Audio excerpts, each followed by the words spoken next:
Good afternoon, everyone. I sincerely welcome you to the 2018 Africa-China Wildlife Conservation Cooperation Conference. My name is Hongxiang, or you can just call me Hong, like Hong Kong without Kong. So I will be the moderator and one of the panelists for today. Just a little bit introduction about who I am. From 2013, I have been working with many wildlife conservation organizations here in Africa to help them with their investigation on ivory and rhino horn trade. The more I understand these issues, the more I realize a huge gap. On one hand, there's 1 million Chinese who are living and working here in Africa. Not that often they will understand enough about wildlife conservation, the knowledge, and so on. On the other hand, the outsiders have a lot of misunderstanding on the Chinese community as well. A lot of my friends will ask me, do you all Chinese eat dogs? Do you all Chinese buy ivory? And I told them, no, that's not true. Since then, I've been wishing one day we can gather everyone here, from government to companies to NGOs to media to scholars, from China to Africa to entire world. Everyone will sit together and have an open discussion about how we can better protect our Mother Earth. So without further ado, let me welcome our opening remark speakers, Professor Momoniet, for the opening remark. Thank you.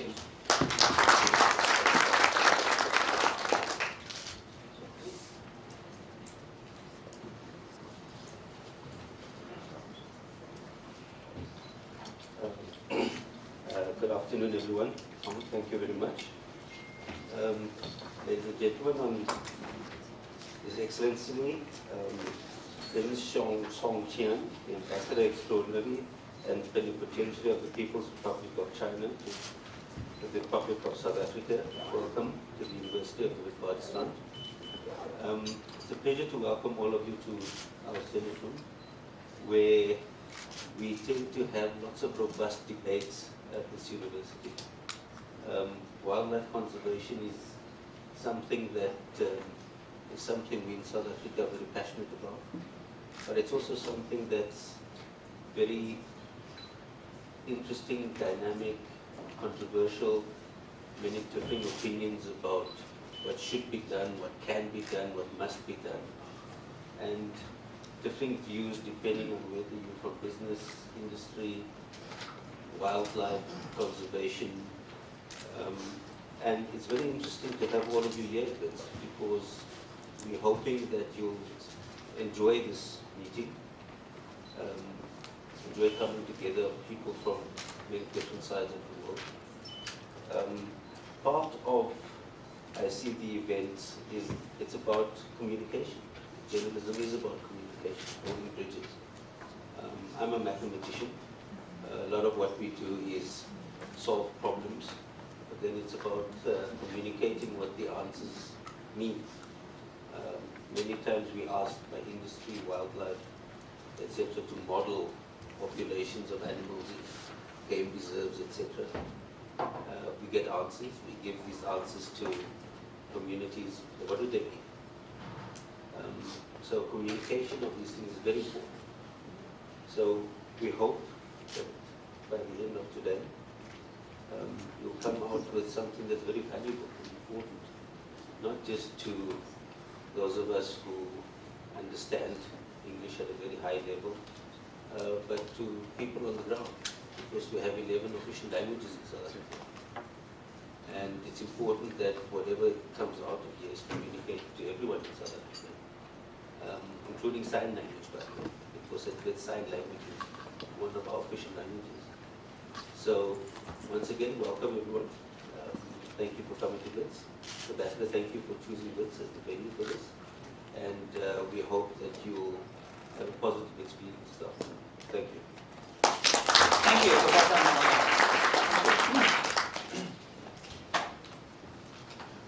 Now, before we welcome His Excellency the Chinese Ambassador, I'm going to show you a 5-minute video of what Chinese are actually doing here in Africa regarding wildlife conservation. It's done by one of the Chinese volunteers over the past 1 week, so it may be a little rough, but you will get the basic idea.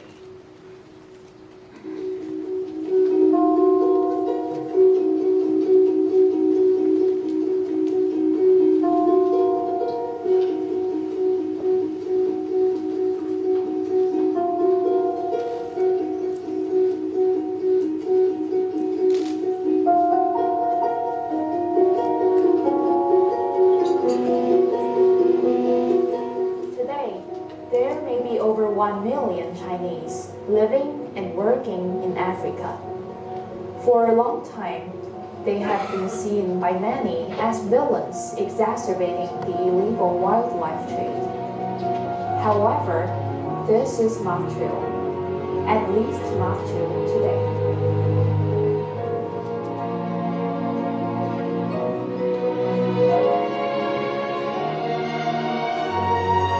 我从2016年的暑假开始在中央部工作，在我工作这2年间，我发现华人的野保意识其实是在逐渐增强的。从刚开始我们在非洲各个国家做野生动物保护活动的时候，大家其实并不是特别能理解为什么我们要花精力在做野保这件事情。但是到现在呢，已经有越来越多的华人愿意积极主动的去参与进我们的野保工作中来，并且十分的支持和鼓励我们。 In recent years, Chinese communities have increasingly participated in wildlife conservation activities in various African countries.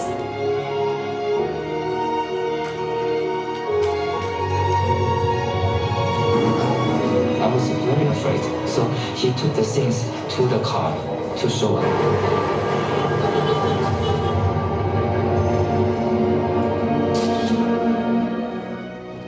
Involved in wildlife conservation volunteer work encourages Chinese people's interest in wildlife conservation.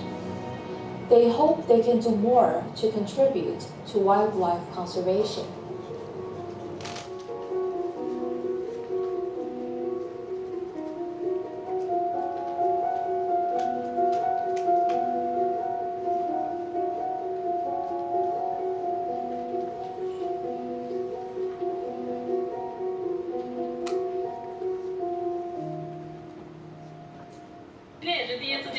捡铁丝网的活动吗？我看到一只斑马，它是一只脚跛脚嘛，是因为那个线所造成之后，其实内肌膜是伤痛的。我们说保护动物以后如果有机会的话，咱们知道。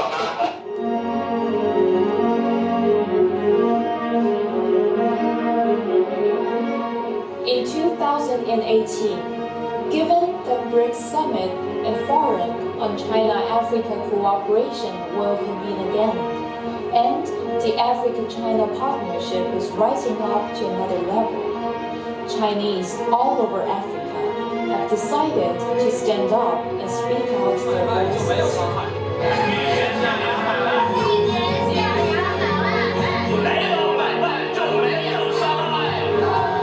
我是李松。塔桑尼亚华商贸易总会会长施秀军。南非贵州商会会长连一。中国坦桑尼亚和平统一促进会会长冯振宇。中华航天平安会会长塔桑尼亚华务中心。东部非洲中国和平统一促进会。南部非洲九江同乡总会。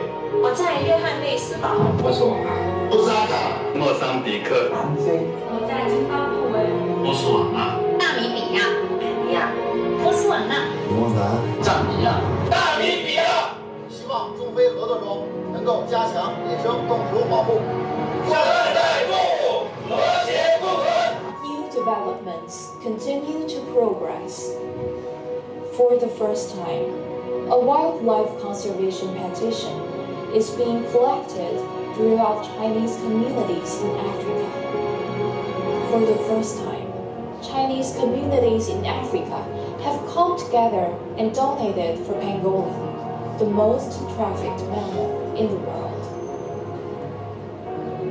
And we know this is only the beginning of Africa-China wildlife conservation cooperation.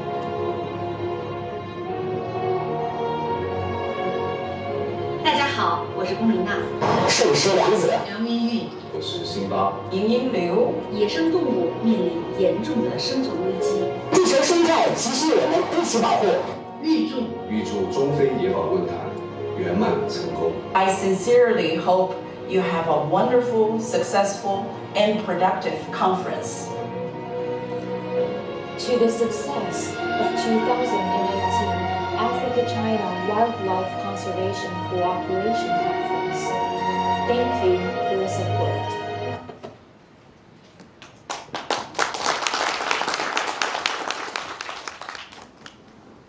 So over the past few months, we have collected over 1,000 signatures and petitions all over Chinese communities in Africa.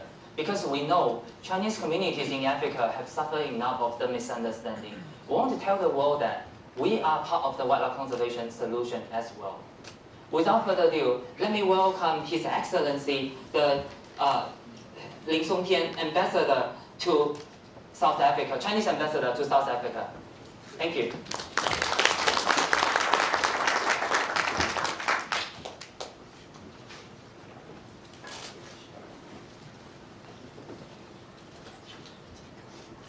Thank you, Director. And dear Professor and Dean Ibrahim Naniat, dear the Chief Director, Ms. Frances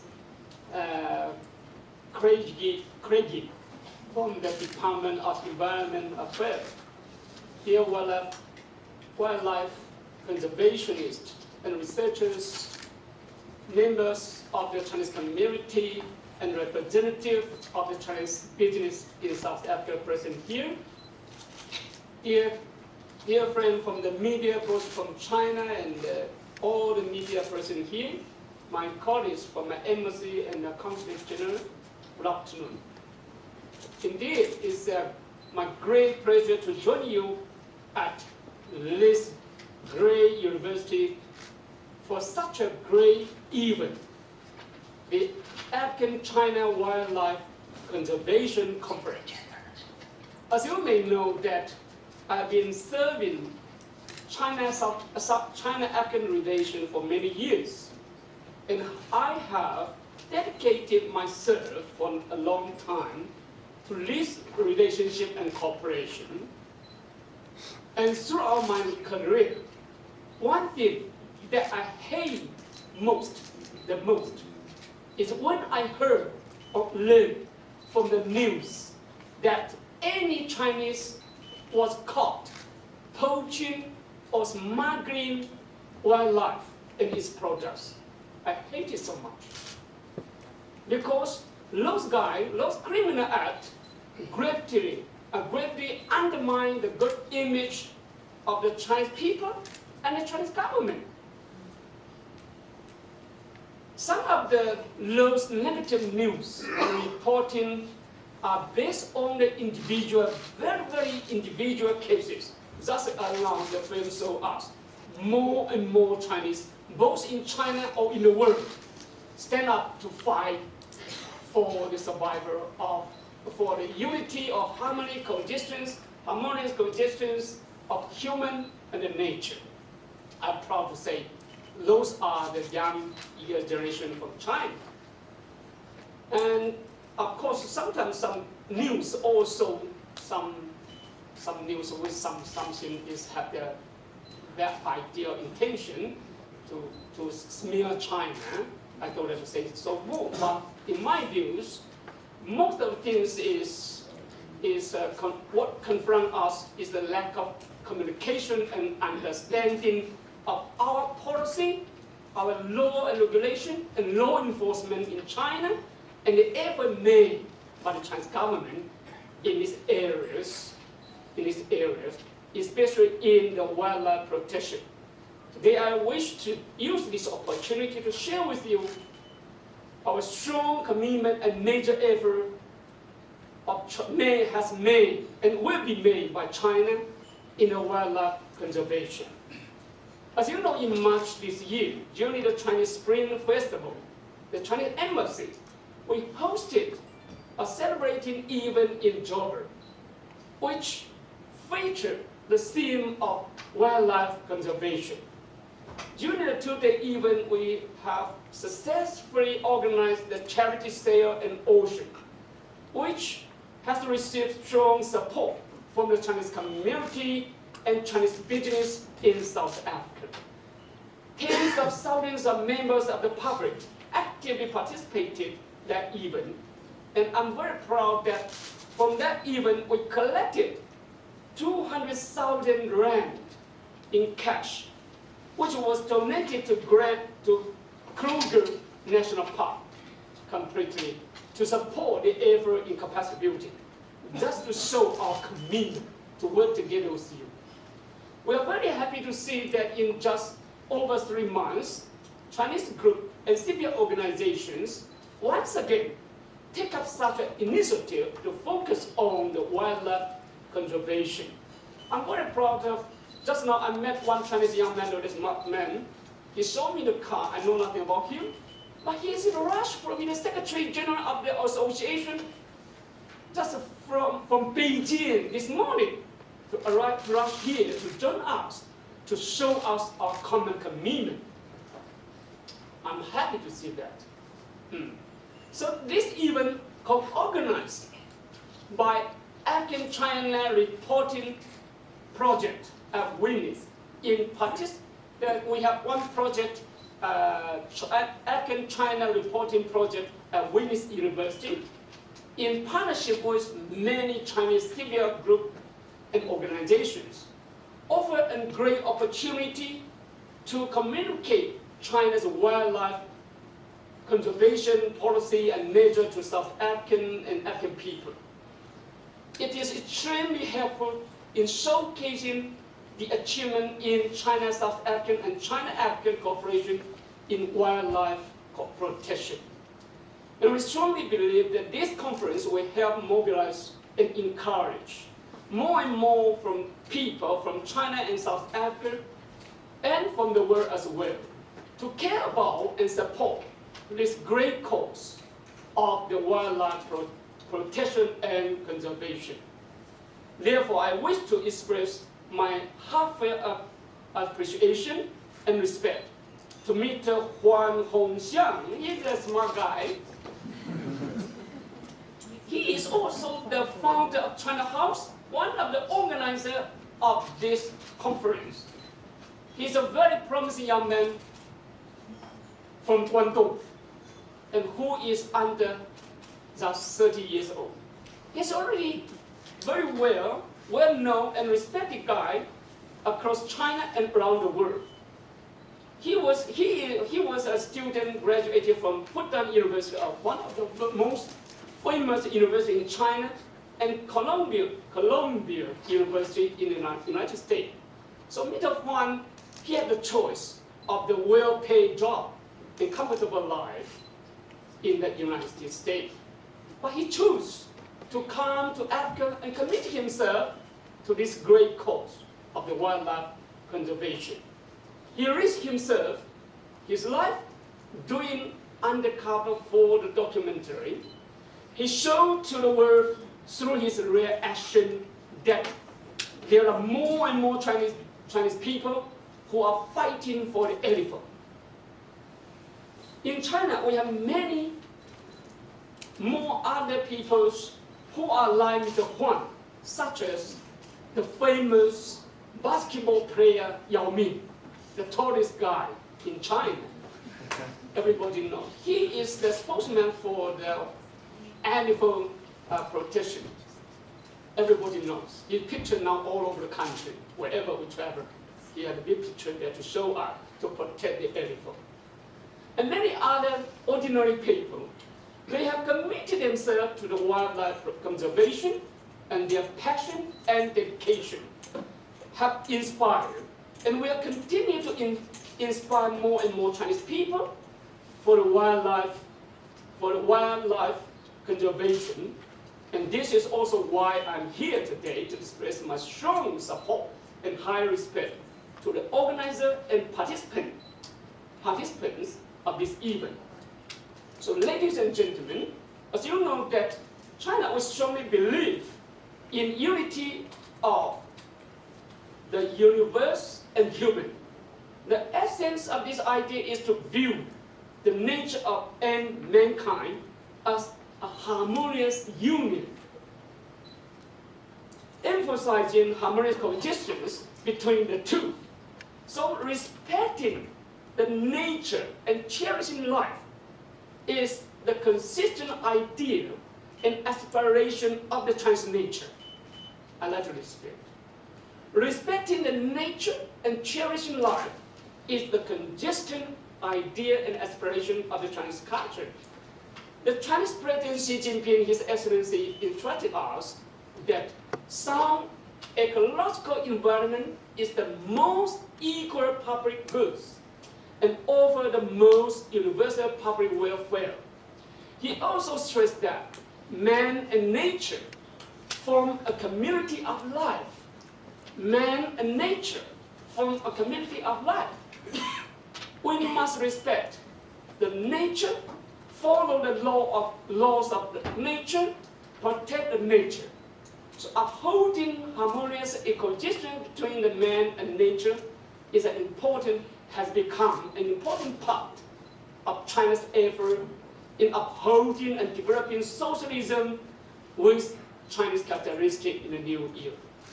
It is an objective requirement, an active pursuit of our effort to building a beautiful China, not only for humans, but also for the nature and the wild animal. It also offers us the direction towards building a community with a shared future for mankind and towards a clean and beautiful world. The Chinese government always attaches great importance to the protection of wildlife. In terms of the legislation, the Chinese government has already adopted measures to protect the rare biological species and the law on the protection of wildlife, regulation for the implementation of the protection of terrestrial wildlife, and many other laws and regulations on the wildlife protection. That is, we have a lot of law and regulation already in practice. In recent years, the Chinese government has implemented major projects on biodiversity protection, tightened administration and control over import and export of wildlife and plants, and cracked down hard on the illegal trade of ivory and other wildlife products. As we may know that ivory carving is an important intangible cultural heritage cherished in China for thousands of years. But to show our firm determination and resolve of the Chinese government on wildlife protection, we have decided to put a complete ban on all ivory and ivory products trade since the end of last year, including legally or illegally. All the ivory trade are forbidden now since the end of last year.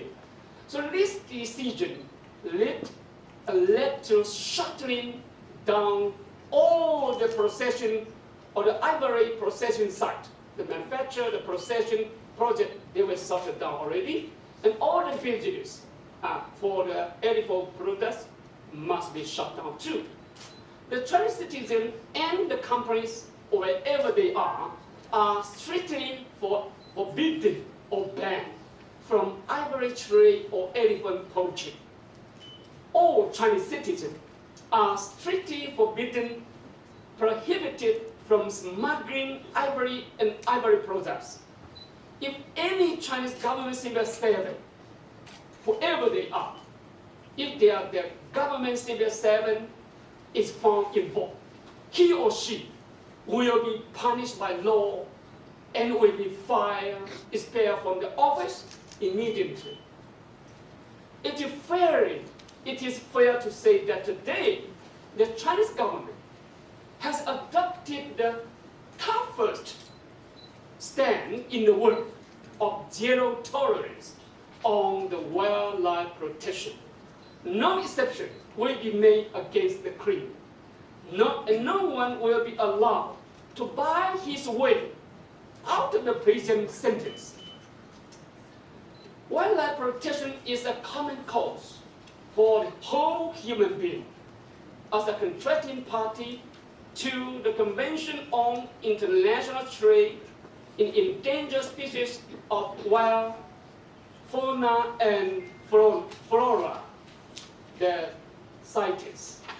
The Chinese government has always taken an active part in international cooperation and has attached great importance to strengthening cooperation with African countries and international community to combat all crimes against wildlife.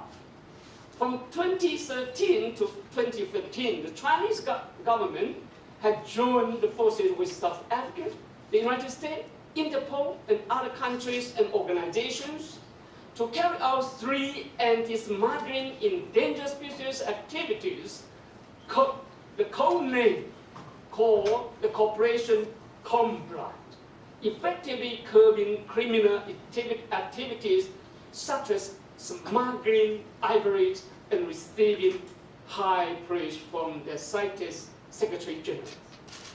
In 2015, during the Focus Summit, Dover Summit, my President, His Excellency Xi Jinping, announced the China-African Green Development Cooperation Plan, which includes 100 projects for wildlife conservation and ecological environment improvement in the continent. China has already signed cooperation agreement on wildlife protection with South African countries, South Africa and Kenya. We have provided container, monitoring equipment and wildlife protection equipment to Tanzania, Mozambique, Zambia, Botswana, and other countries with important wildlife species.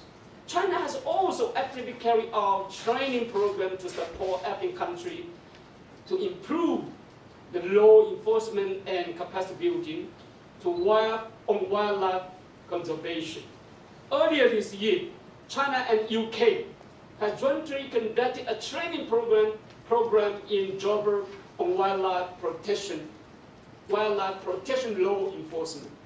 Participants including wildlife conservationists, police, custom officials, and quarantine and inspection officials from Zambia, South Africa, Tanzania, Angola, and Australia. The Chinese government is willing to work closely with the US, UK, France, Interpol, and other international organizations and the international community, including the NGO, to exploit the joint law enforcement on wildlife protection in South Africa and other African countries. We will make our utmost to end crimes against elephants and other endangered species. We are very happy to see that with our concerted effort and unremitting efforts today in South Africa and Africa as well, we are hearing less and less information about Chinese involved in poaching elephants and rhinos, or smuggling ivory and rhino horn products. Am I right? When I came here, I am so sorry, a lot of noise, I don't like to see that. So we fight together. After just less than 10 months I'm here. Now, whenever you get an idea or information, just let me know. We not only catch them in, just bring them to court and punish by fine. We like to sentence them to bring them to court, to bring them to law instead of the pain. I think it's in China now where I have the police official in my embassy. When I got any news about such a case, I ask them to get involved, to get something in detail. We not only come to see where he is, but we also come to see where they are in China. There's no space, no room for them to hide. So I'm very happy now, less and less the case involved with China. But as we know that it can't be ruled out that there's still a few Chinese will be happy, driven by the personal interest, commit the crimes of illegal poaching and smuggling of the wild animal, plants, and their products. Never worry, because this is a human. It cannot say after the what is the implementation of one law or the one conference, those criminals will be those crimes will be disappeared. It's impossible. The most important is what happened to us. We fight together, to bring them to court. We have no tolerance to that, because their crimes gravely undermine the image of China and the Chinese people. It's not fair for over 1.3 billion people just because of one individual committed a crime. So I want to assure you all of you here, that the Chinese government and Chinese people will never waver and compromise on firm commitment to wildlife protection. I want to reiterate here that for any Chinese citizen, no matter whether he is in China or anywhere else, the Chinese government strictly follow the policy of zero tolerance on any crimes against wildlife. We fully support South African and other African countries and the international community to strictly punish any crimes according to law, including the Chinese criminal, the suspected criminal. And we strongly call on the judicial and law enforcement institutions of this great country, South Africa, and other African countries to stop the practice of allowing criminals to get off the prison sentence by paying a rather small fine, too small fine. They pay them, they just punish them by 50,000 rand instead of the prison sentence. Is not good. We are ready to strengthen our cooperation with our South African counterpart, the law enforcement, and enforce in the area of law enforcement, enhance the information sharing, and join introduce the toughest measure to punish and deter those criminal activities. Ladies and gentlemen, in our belief, poverty is the common enemy of the whole world. It is also the biggest enemy of the wildlife protection and conservation. We are extremely saddened to know that in certain regions and countries in the continent, many jobless population of people are forced to engage in the wildlife poaching only to make their life. It is true that to raising awareness and enhancing the law enforcement is very important. But for those people, what is more crucial is to engage them into normal economic activities through job creation. We believe that we must address both the symptom and the root cause in wildlife conservation. We are happy to see that under the leadership of His Excellency, the new President of the South Africa, the President, His Excellency, President Ramaphosa, the ANC government is committed to attracting investment, developing the economy, and creating jobs, and improve people's livelihood. As the strongest power in Africa in overall strength, South Africa boasts unique strengths in natural resources, human resources, geographic location, and the foundation and condition for further economic development.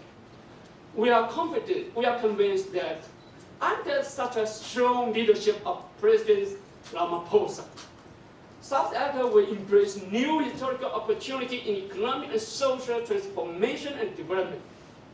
China, after 40 years of reform and opening up to the outside world, we witnessed the rapid development, and China has become the world's second largest economy, the largest manufacturing powers, the largest holding of foreign exchanges reserve, and the world's biggest market in terms of the population. China not only has the comparative strength in capital, know-how, business, and the market, but also has the experience of the successful development, and more importantly, the strongest political commitment, the will and commitment to support South Africa and Africa as a whole. In realizing, serves to help this continent to realize the self-sustainable development.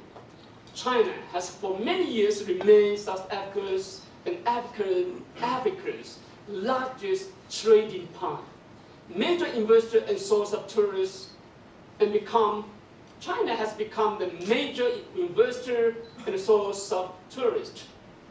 China and South African relations live up fully to the comprehensive strategic partnership. China not only has the firm political resolve, but also has the rare capacity to remain South Africa and Africa's most reliable and most important partner for their economic and social transformation and development. This year marks the 20th anniversary of China-South Africa diplomatic relations and the centenary of His Excellency, the late President Nelson Mandela. This year, South Africa will host the BRICS Summit, and China will host the third Focus Summit in Beijing. Both of our presidents will attend their summit and exchanges their views, so as to jointly open up a new chapter and planning for a new blueprint for the China-South Africa friendly and mutually beneficial cooperation. We are willing to work with the South African friend to seize this important historical opportunity to fully synergize our development strategy, deepen mutually beneficial cooperation, and inject new vigor to further boost China-South Africa comprehensive strategic partnership.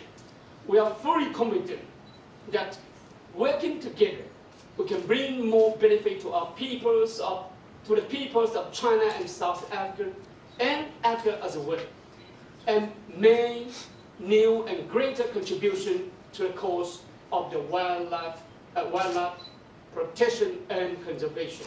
To conclude, I wish this conference a complete success. I thank you all.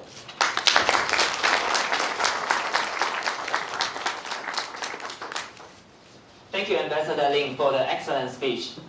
So what's going to happen next is going to be something that is very special and unique. According to my knowledge, this will be the first time Chinese communities in Africa have donated for pangolin conservation. So what this donation is all about, let me welcome Professor Ray, the chairman of African Pangolin Working Group, to give us a short presentation about what this donation is all about.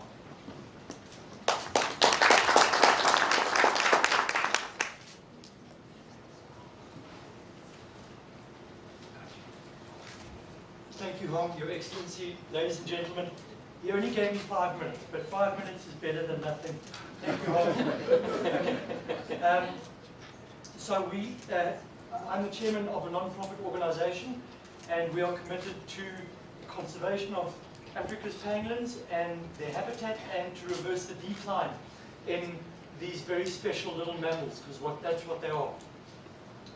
So, very briefly, for those of you who haven't seen a pangolin or don't know what a pangolin is, it's a mammal covered in hard keratinous scales. They edentate, they don't have any teeth, they've got a tongue almost as long as their body. They're tough little buggers, but they're in a huge amount of trouble, and they are the most poached mammal in the world. If you took rhino, elephant, lion, bone, purliman, tiger, combine them and times them by 1,000, you haven't reached pangolin poaching levels yet. So there are 4 species in Africa, there are 4 species in Asia. The Asian species are becoming increasingly rare and increasingly difficult to find, and they've been used in traditional Asian medicine for well over 10,000 years. So it's a very high and strong part of their culture, but because they're so difficult to find, they're coming for the conspecific species in Africa. And the African pangolins are being traded on a titanic scale. So if you had a look at quick figures that I put together from last year, you're looking at 2017, 48.6 tons of pangolin scales left the African shores that we know about. That's about 10% of the actual trade. This year's levels, we're looking at already in excess of 23 tons of scales. You're looking at hundreds and hundreds and thousands of these animals. And South Africa is no different.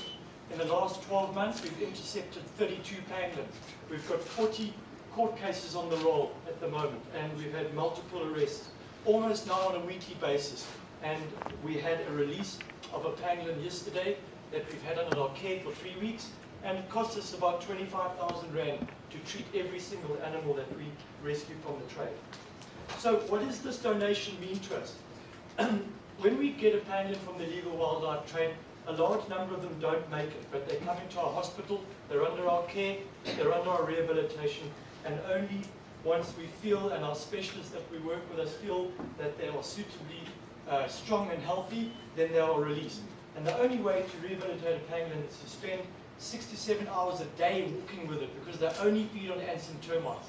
Artificial diet is just no good. So it's a huge effort and a lot of painstaking work, but it's extremely rewarding. We then transport the animal, all legally with permits by the Department of Environmental Affairs, to a suitable habitat release site, but we don't just release it. It's very important to monitor post-release, because we are of the impression that a large number of these animals are still compromised and still die. So what you see here today is an expensive piece of equipment. It's a transmitter, a VHF transmitter, that we bolt onto the back rear dorsal scales of a pangolin, and we follow them for up to 1.5 years to see how successful their survival is, to see their distribution, and also to see their habitat use, which we know very, very little about. So we are very grateful to the donation today of 10 of these units. That's equivalent to in excess of 30,000 rands, and we are desperate for this type of equipment, and we're very, very grateful for the Chinese business people and the embassy and Hong for putting this together. Thank you very much.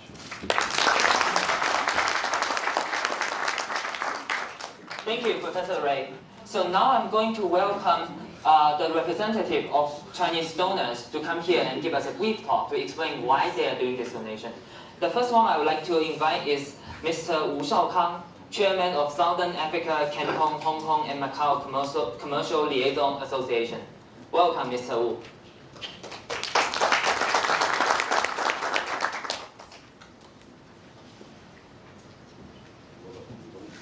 Okay. So I will be the translator.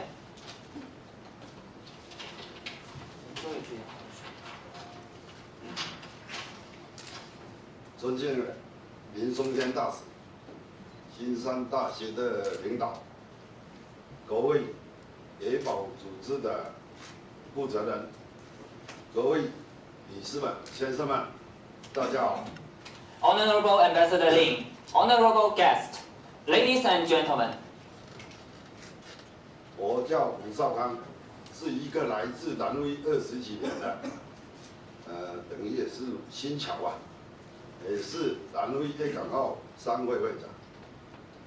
今天我在这里发言，首先我代表在一个身在南威的普通华侨，更是作为一个心系中国、感恩南威的国际公民。My name is Wu Shaokang.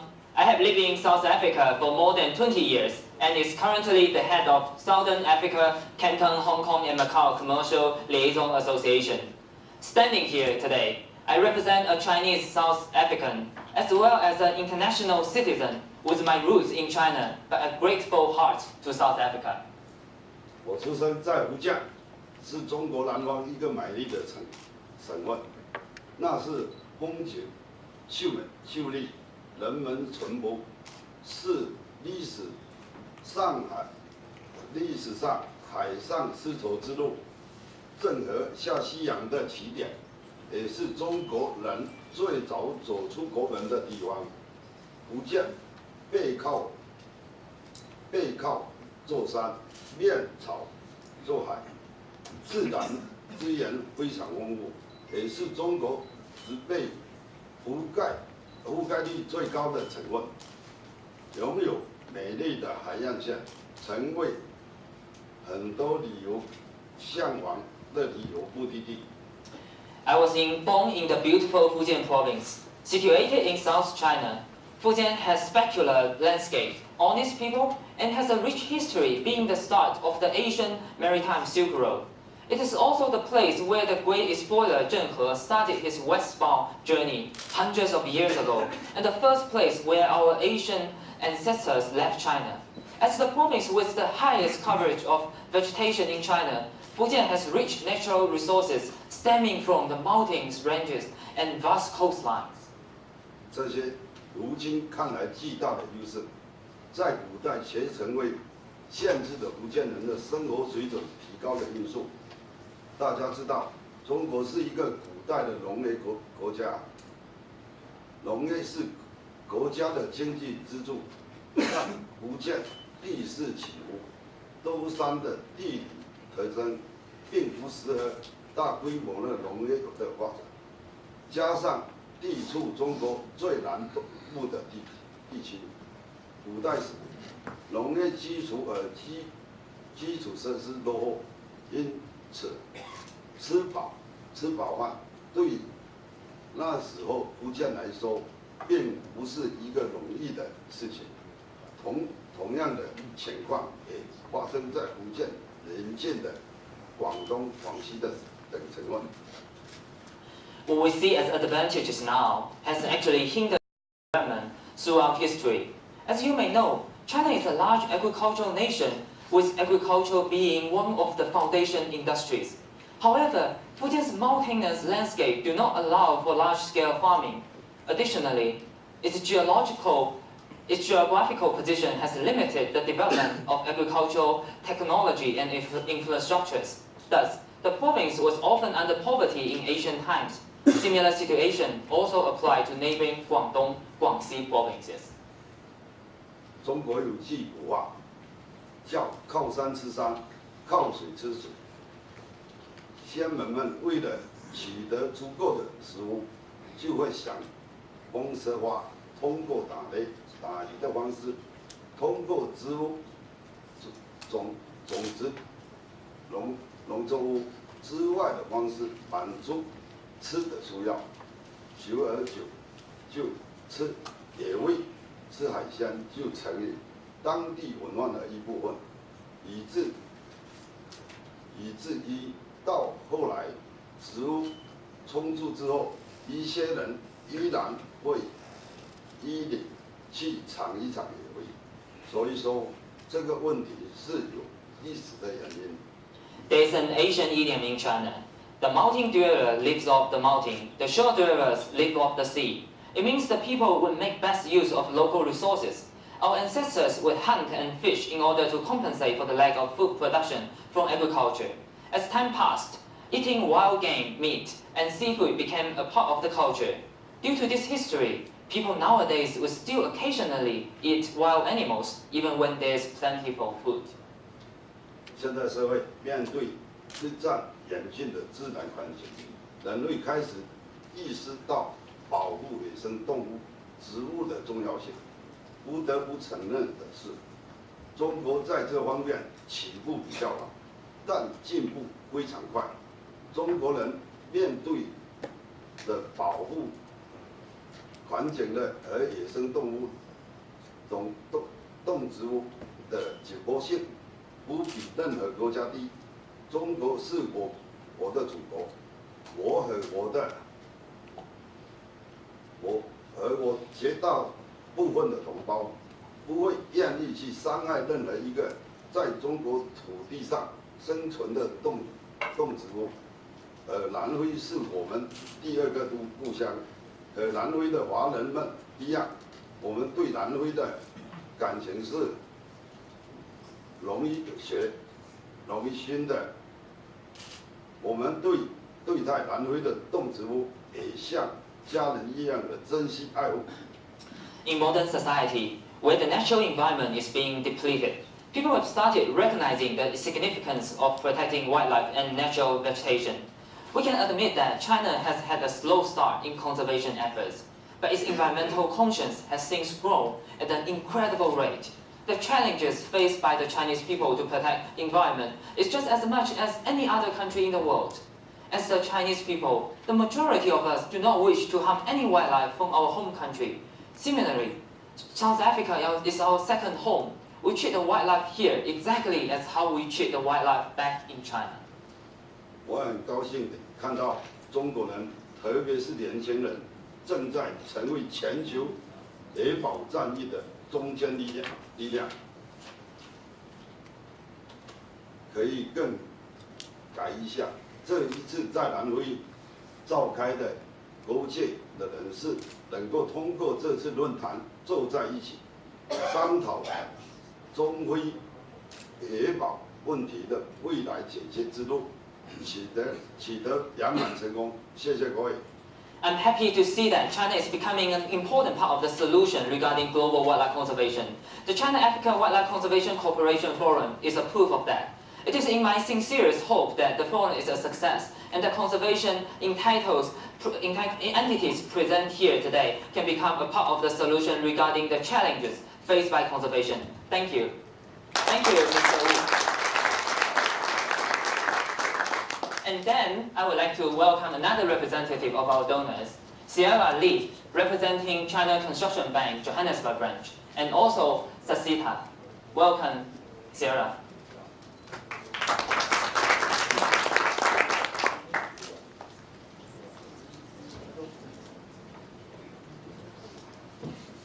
Hello, everyone.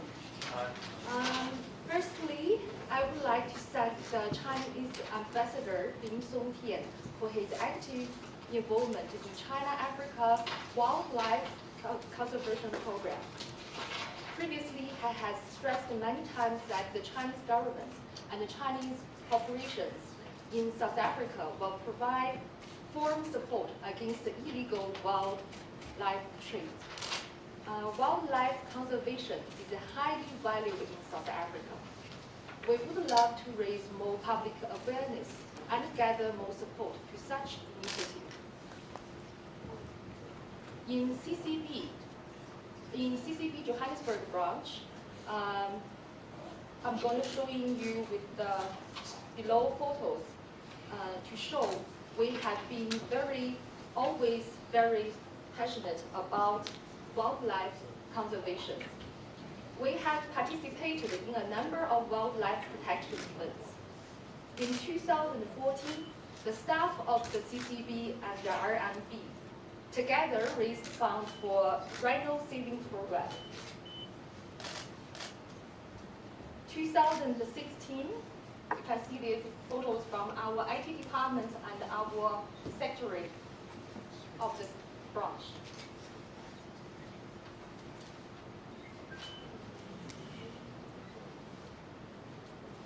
This is in 2016.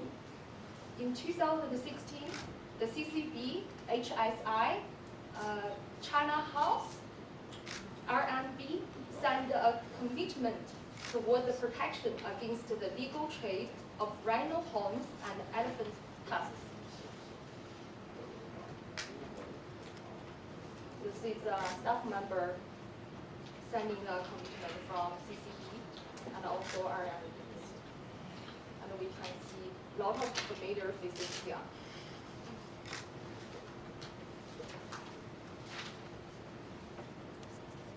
Early this year in March, CCB participated in a large-scale charity sale that was held to support wildlife protection in Johannesburg. Chinese ambassador Lin Songtian also there. Okay. We would continuously support initiatives that would advance the cause of the wildlife protection. The Hunchback CITES decision of including pangolin in the list of highest level of protection. So far, 10 transmitter devices have been donated by China Construction Bank and SACITA, the South Africa-China Economy and Trade Association, as we believe that it's our duty to engage in social and wildlife responsibility. And do you know when a pangolin, which is similar to an armadillo, I think South African people more may be familiar with armadillo, names, callings. When it's threatened or attacked, it rolls up into a ball like the picture showing there, with its head sandwiched against its stomach and its muscular tail right around its body. These are more pictures. not even a lion. All tigers can pry one open. Very interesting picture with a female lion. Pangolins also escape predators by climbing trees, digging into burrows, and even forming a ball and rolling down hills. One of the few examples of the whale-like locomotions in the animal kingdom. We believe this symbolizes the spirit of the perseverance in the face of difficulties, which is exactly what's required from all of us to promote wildlife protection and conservation. It's a severe crisis we are facing, but through our combined effort, we will surely be able to rescue the pangolin. Lastly, I would like to thank the event organizer for putting together such an inspirational day. I would like to thank the officials for actively taking part in this initiative, the volunteers of proactively implementing the tracking system on the pangolins. And also thank you for our CEO, Mr. Zhang Jingbo, for granting me as a normal CCB Joburg branch staff member to be getting a chance standing here, make the speech. As everybody can see today, I'm wearing this shirt, which is quite the color of the pangolins. So when I entered to the office this morning, my colleague just told me, even my colleagues here, saying, Sarah, you're just looking like one of the pangolins. Yes, today I'm standing for pangolins. Thank you, Mr. Rao. And I would like to a special thank you to all who have attended, and hope you engage with this initiative as much as CCB has done. Thank you. Thank you, Sarah. Now I would like to welcome, invite Mrs. Iris Hall to come up here to explain to us a little bit about the certificate that she is going to give to the donors.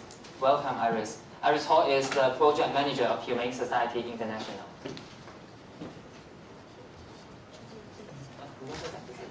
Well, good afternoon, everyone. And I guess I'm wearing the wrong color. I didn't get the memo. Anyway, I want to thank you all again for being here, and also thank you, Ambassador Lin, for being here.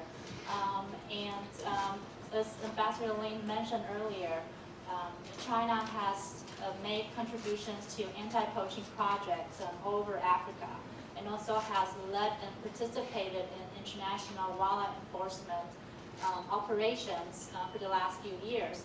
However, today is really a historic moment. This is the very first time that the Chinese private companies and community associations are leading the efforts of pangolin conservation. This is the very first time that donations have been made by Chinese private companies and community associations to directly contribute to pangolin conservation. And the pangolin, as Professor Ray mentioned earlier, is the most trafficked mammal. I mean, we talk about illegal wildlife trade, we always talk about elephant ivory and rhino horns, but not many people know that pangolins are actually the most trafficked mammal. Over 1 million pangolins were poached in just 10 years. And so these donations by 4 Chinese companies really, are throwing a lifeline to some of these animals. The animals will be outfitted with telemetry units, receivers, and also antennas. And so these equipments are essential. Sets of equipment are essential to monitor and also to track the movement and also how they are doing once they are released back to the wild. So I really, on behalf of Humane Society International Africa and also the African Pangolin Working Group, we really sincerely appreciate your donations. And if I may just, flag also my two colleagues from the African Pangolin Working Group. There's, Nikki there, and also Alexis are sitting behind Ray, and they are, pangolin experts. So if I may, maybe I would like to present a certificate to the donors Yes. and also supporters. Okay, may I invite the following people up here as well? Ambassador Lin, and Mr. Wu Shaokang, Mr. Zhang Jingguo, Mrs. Yuan Ying, and also Professor Ray. Could you come up with your equipment? Could you all stand here? And Iris, could you also come over here? This side, this side.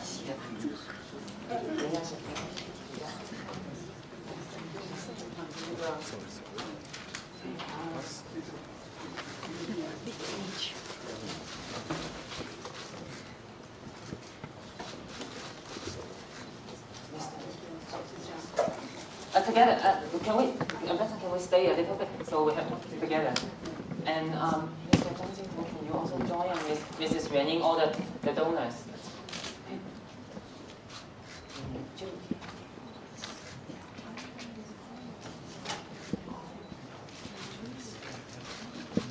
Could you stand in a line so that it's better for photo? And this is the equipment that these Chinese people have donated.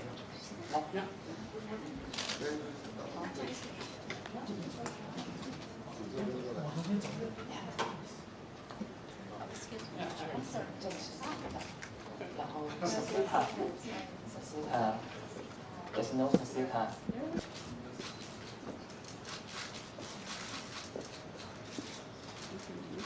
Thank you. Like being at the hospice. Thank you.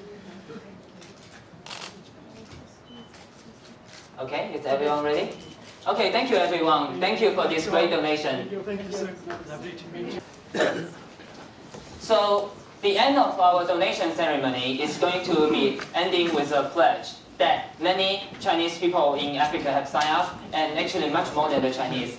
Now I would like to invite Mr. Miles Nan, Chairman of Global Max Media Group, to lead in reading this pledge for us.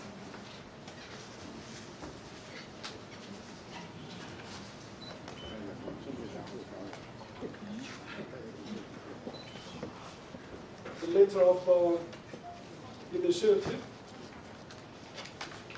Planet Earth is a shared home of humankind and wildlife. Protecting wildlife is crucial to maintaining and safeguarding the global ecosystems and biodiversity that we depend on. Africa is the capital of humankind. It is one of the few places on the planet where we can see large mammals living as wild and freely as possible. Therefore, it is the responsibility is not only for African countries, but also the international community to protect Africans' ecology and wildlife. Although we are from different countries, as citizens of Earth, we now propose: 1, the don't buy products that are made of wild animal parts, including the ivory, the rhino horns, the pangolins, the lion bones, the leopard skins, snake skins, etc. 2, the fight against poaching and the illegal wildlife trade.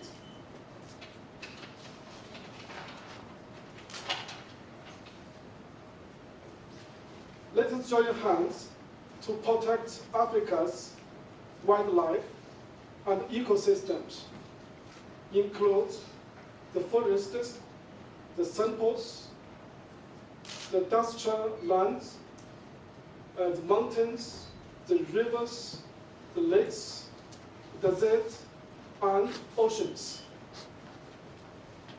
The letter of initiative from the China Biodiversity and Green Development Foundation, Global Max Media Group, Natural Guardian Wildlife Conservation Center, China House, HSR, the Mara Conservation Fund, East Africa, the Wildlife Society, Habitat, the Watcher Foundation, and more than 200 organizations from Chinese community in the world. Thank you so much. Thank you, Mr. Nan. Could you please have a seat here? And then I would like to invite 3 more guests to join us on the first panel. May I invite Mrs. Francis? May I invite Mr. Zhou Jingfeng? And may I invite Mr. Barry to be on our first panel?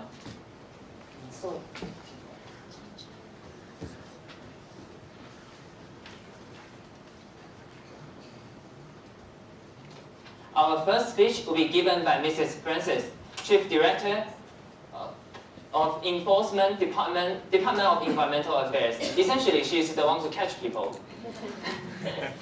Hi, good afternoon, everybody. Your Excellency, the Ambassador. I just want to first of all just make a little bit of an apology from Ms. Valerie Maclot. She was the Chief Director from our Department of International Relations and Cooperation. And unfortunately, she was called away urgently, so you're stuck with me this afternoon.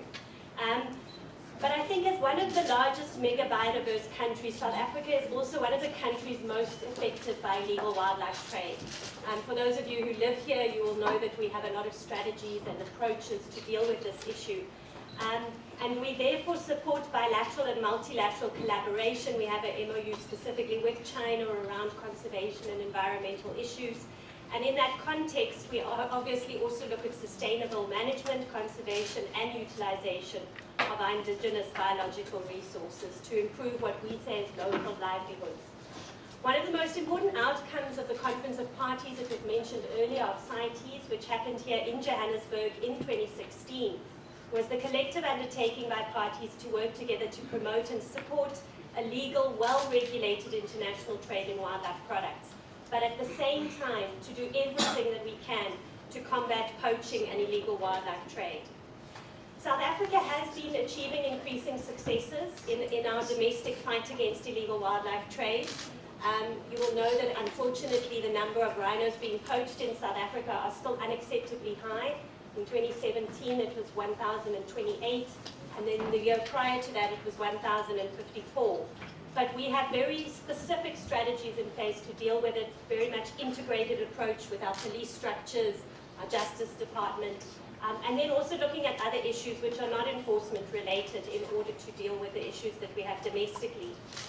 These are then obviously complemented by our regional processes. So through SADC, we've got the law enforcement and anti-poaching strategy that we're implementing, which is premised on conservation as an imperative, but also on the sustainable use of natural resources. And therefore, we look at this as making an extremely important contribution to local economic growth and development, job creation, and the alleviation of poverty, especially in rural areas of the SADC region. At the same time, and at a higher level, we have our African strategy, which is the common strategy on combating illegal exploitation and trade in wild fauna and flora in Africa, and that has been endorsed at the highest level by African governments, and will also enhance national and regional efforts. However, the full implementation of these instruments, as well as the increasing number of resolutions and decisions in terms of global, multilateral, environmental, and other conventions on combating illegal wildlife trade, needs the continued support. I think at times there's an elevated issue, and I think there's a lot of support that comes in with it, and we develop these strategies and implementation plans, but we need to maintain that, and we need to continue to get resources and increase the political support on a continuous basis to deal with these issues. Outcomes of joint projects should complement agreed outcomes of existing multilateral bodies and processes, including on legal international trade in wildlife products under CITES, which is in line with South Africa's principled position on the sustainable utilization of our wildlife resources. The Constitution of South Africa places an obligation on its government to ensure the protection of the environment and to take reasonable measures to secure the ecological sustainable development and use of natural resources while promoting justifiable economic and social development. The illegal international trade in rhino horn, elephant ivory, as well as abalone and pangolin in the context of South Africa is of greatest concern to us. The South African government has designated wildlife crime as a priority crime. We have a priority committee sitting at our national joints level, which is the highest security structure within the country. And we really do focus in on wildlife trafficking. It is evolved as we identify it as a serious organized national and international crime, and it poses a threat to national security and to the biodiversity of South Africa. I then also just wanted to mention a couple of things on a very kind of practical level.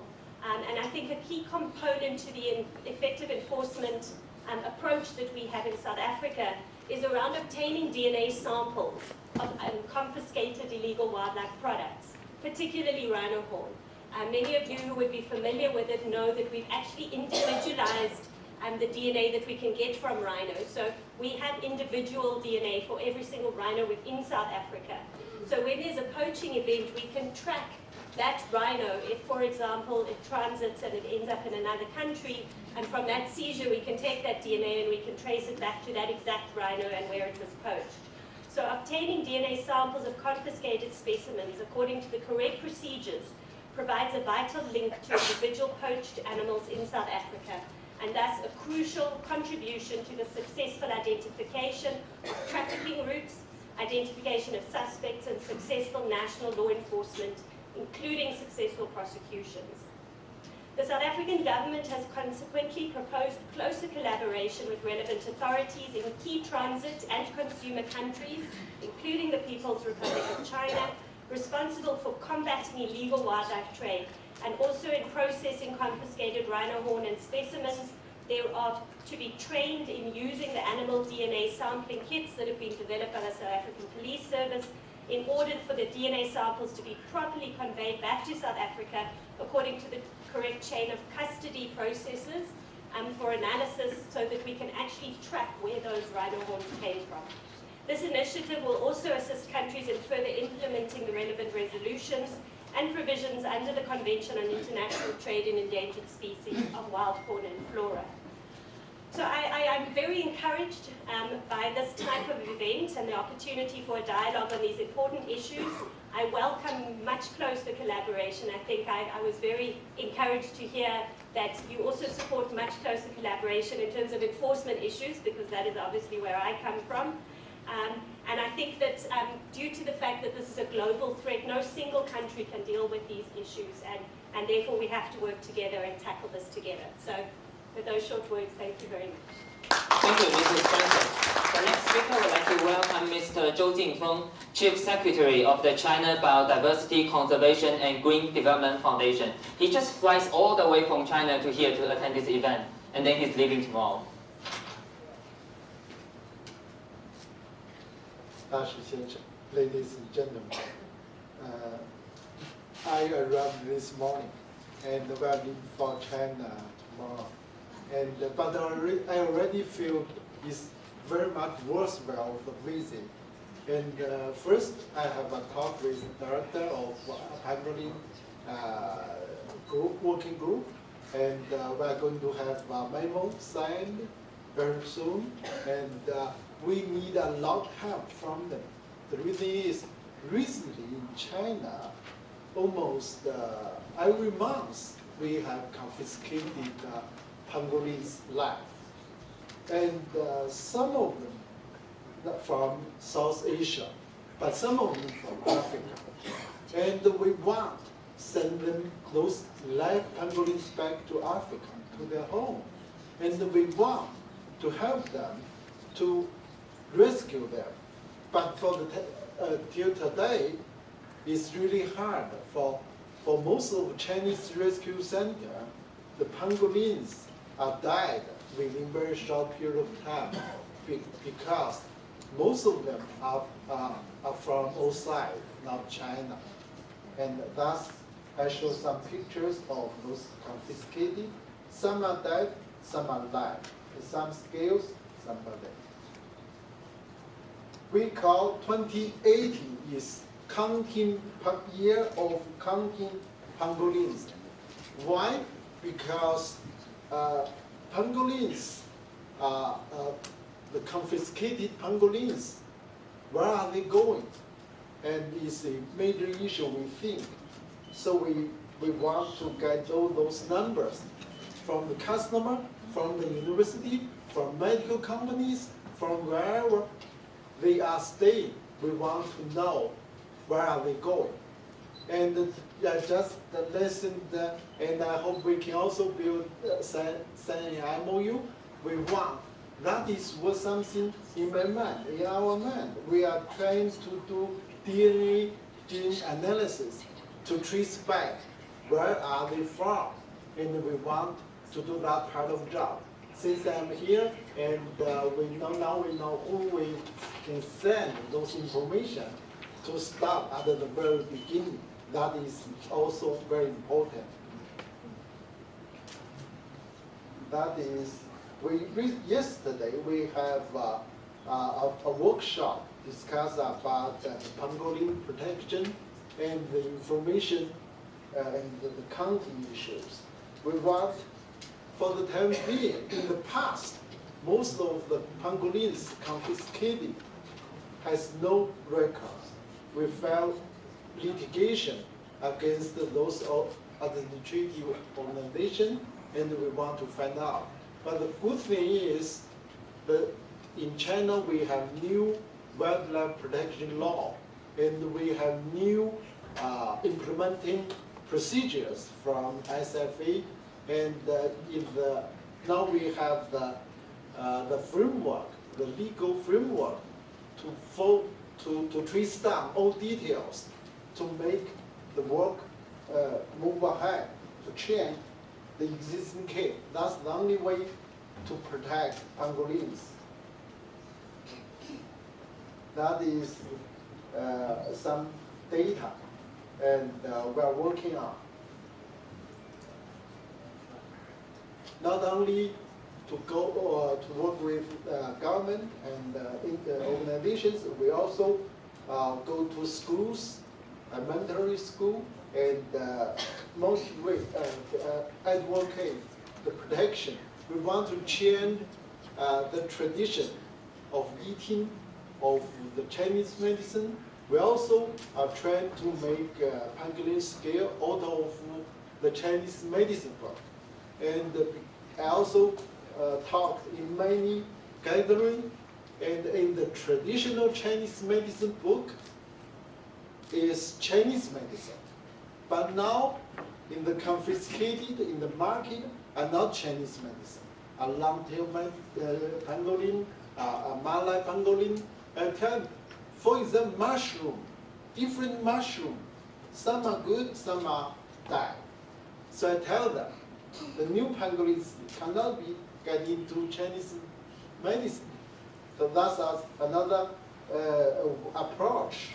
We are trying to stop it. And but the most important, we want to teach, to educate the children, ask them to understand. If we continue that tradition, and we are not going to have any pangolin to keep the tradition. So we need to stop anyway. We also work on ivory and biodiversity.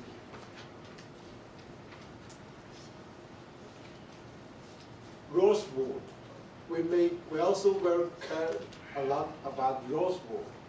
And in the past, the Chinese have also a kind of tradition to collect the rosewood furniture.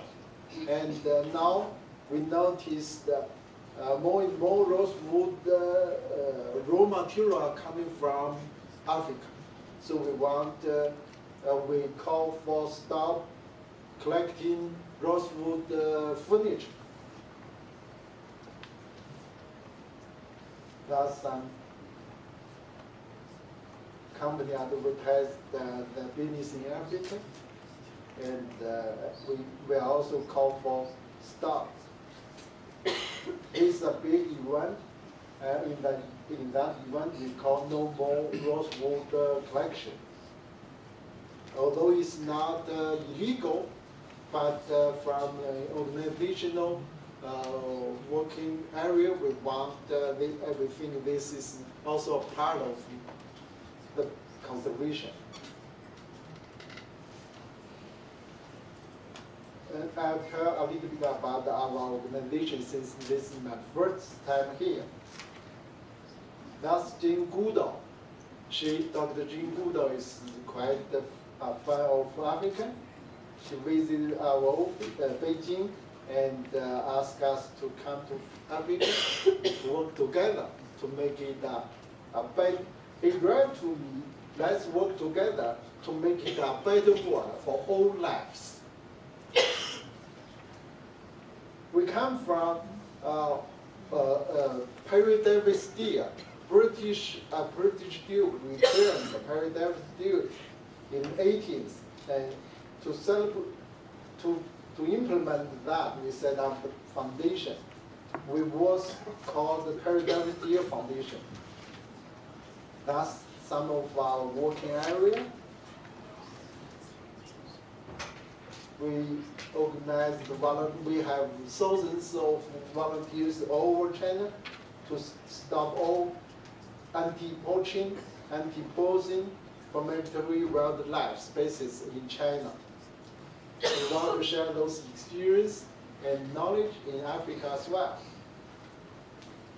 Thus, we have, in China, in 2015, we have a new environmental law. Under that new law, the NGO can file public interest litigation against all those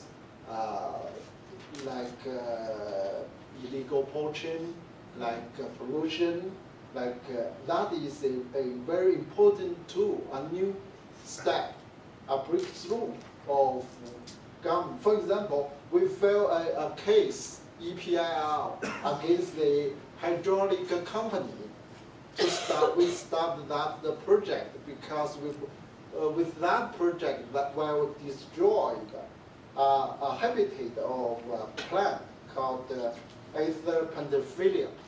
Because of that litigation, the project was stopped totally. That is, in China we have done significant change since these 3 years, and from the law, from the government, we have a great change. And bluefin tuna is another story, and it's going to, in June 12th last year, we have a big Chinese company have a big event to promote the selling online of bluefin tuna. And we read them a letter. The second day, the June 12th, they stopped selling online. That makes, just a letter. But if without that letter, bluefin tuna will disappear for sure because it's listed the most endangered species on IUCN red list. But in the past, Japanese consumed it. But starting last year, they are going to promote in China through internet. That is going to be a disaster, but we successfully stopped it, which means the company, the people, the consumer, and the organization, the NGOs are work together, can work together, can achieve a great things. That is a TV show. We also stopped to promote together with that company to promote bluefin tuna.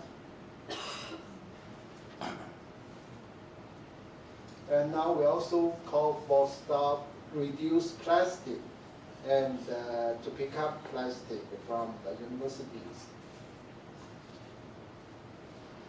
Another good story is the marriage release. That is also a kind of tradition. In China, if you go to temple, you pay the monk, they release some wildlife for you. That is good. That was believed is good for you. But I visit the most famous monk, Xingyun, and organized a CCTV show. He said release is killing, and then that the government, the administrative for religions, sent 1 month later have an official document to ask stop illegal releasing. That's also a great success. That's education.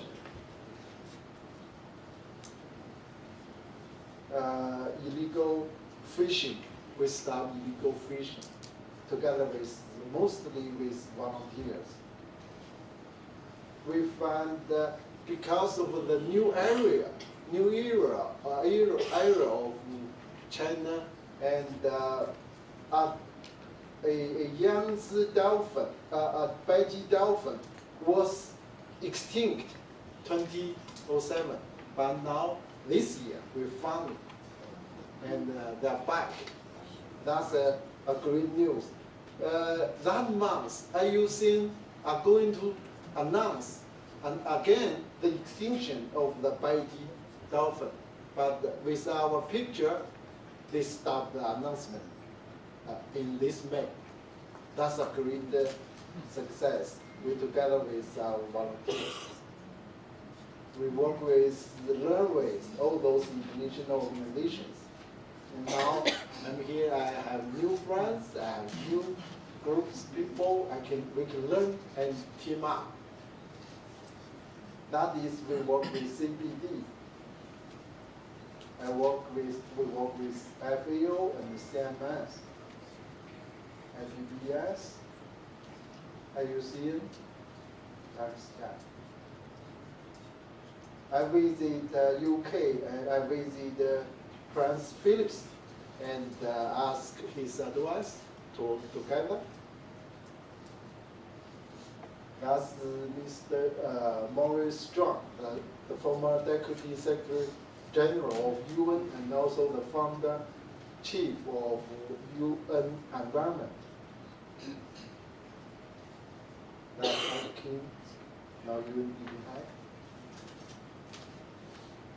That's the Pope. I visit the Pope and ask his support, because in China we have a few millions of people believe in Catholic people, and with his work, and I talk to the faith people. That's a great way to practice biodiversity conservation, because all those faith people are really, and after you talk to them, they will act really good. And it's not only Catholic, but also Buddhist. And I tell them the story why the Buddha. In Buddhism, there are a story. Almost every Chinese knows the Buddha cut his meat to feed the tiger. And I asked them, you know why? Because the Buddha knows biodiversity. 2,000 years ago, he already knows people and animals should live together. So, and through that way, we work with faith people and bring them up, strong supporter of conservation.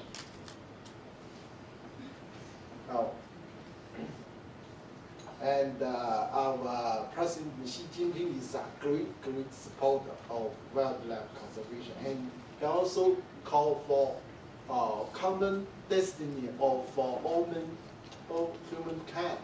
And we work on that with a great support with Chinese government, and I'm also very much encouraged through Lin's ambassador's talk. And so I will come back again, and to hopefully we can work together with you people, and to make the world a better one for all lives. Thank you. Thank you, Mr. Zhou. Now let's welcome Barry, the project coordinator of the Africa-China reporting project on Wits journalism, to become our next speaker. 大家好，我就是应该说，林大师很欢迎你来金城大学今天跟我们一起这个活动，非常感谢你今天跟我们一起你的支持。我也想说，吴少康主任非常感谢你今天跟我们一起在这个活动，跟我们一起在这个活动，非常感谢你。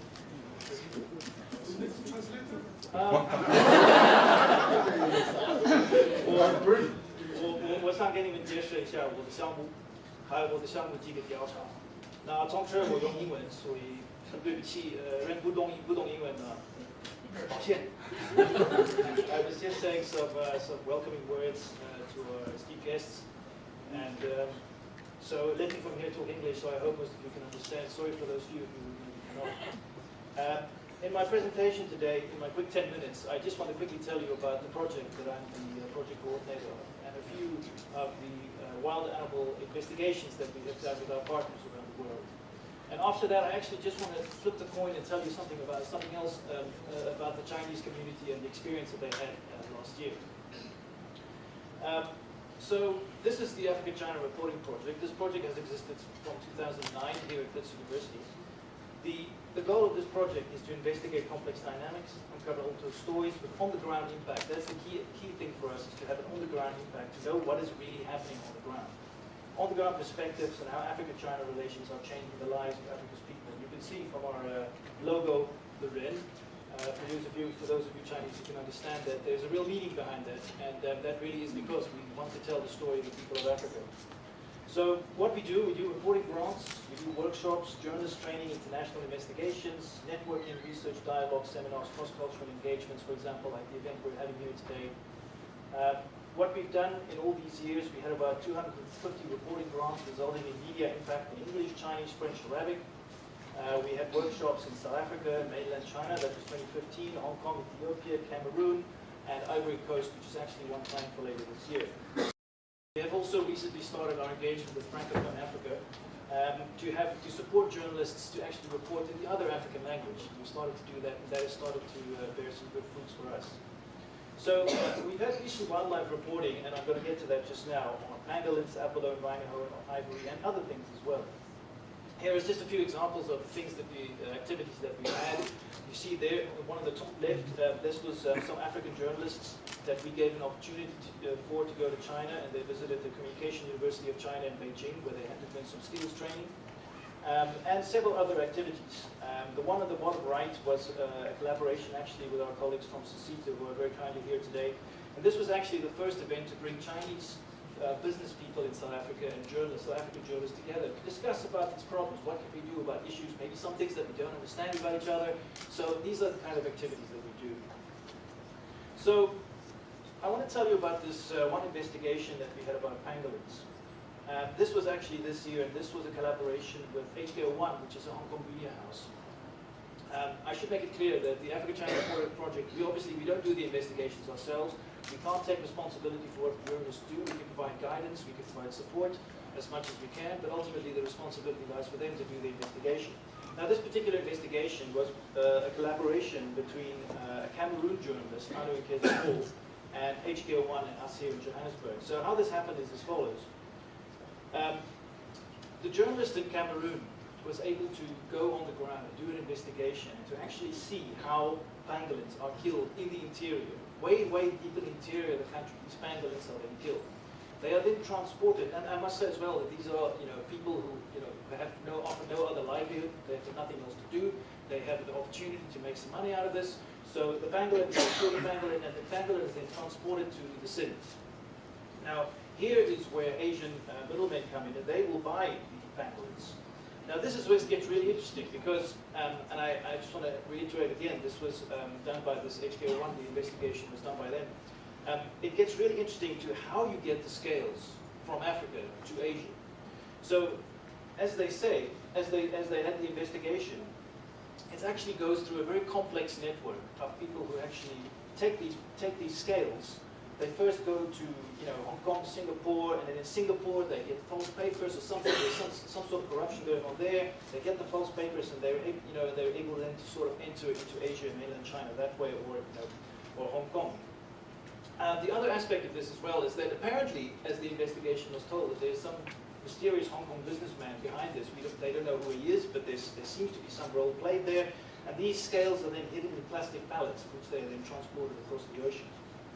And they're then sold at vastly higher prices in Asia. So this was an investigation that was undertaken this year. For the entire investigation, how it was done and how it was carried out, I encourage you to have a look at our website. It's there, and I'll give you the website just after this. So another one, this was actually done on abalone. This was 2016. This was a Hong Kong investigative journalist in 2016 who participated in one of our workshops and decided to do an investigation about abalone.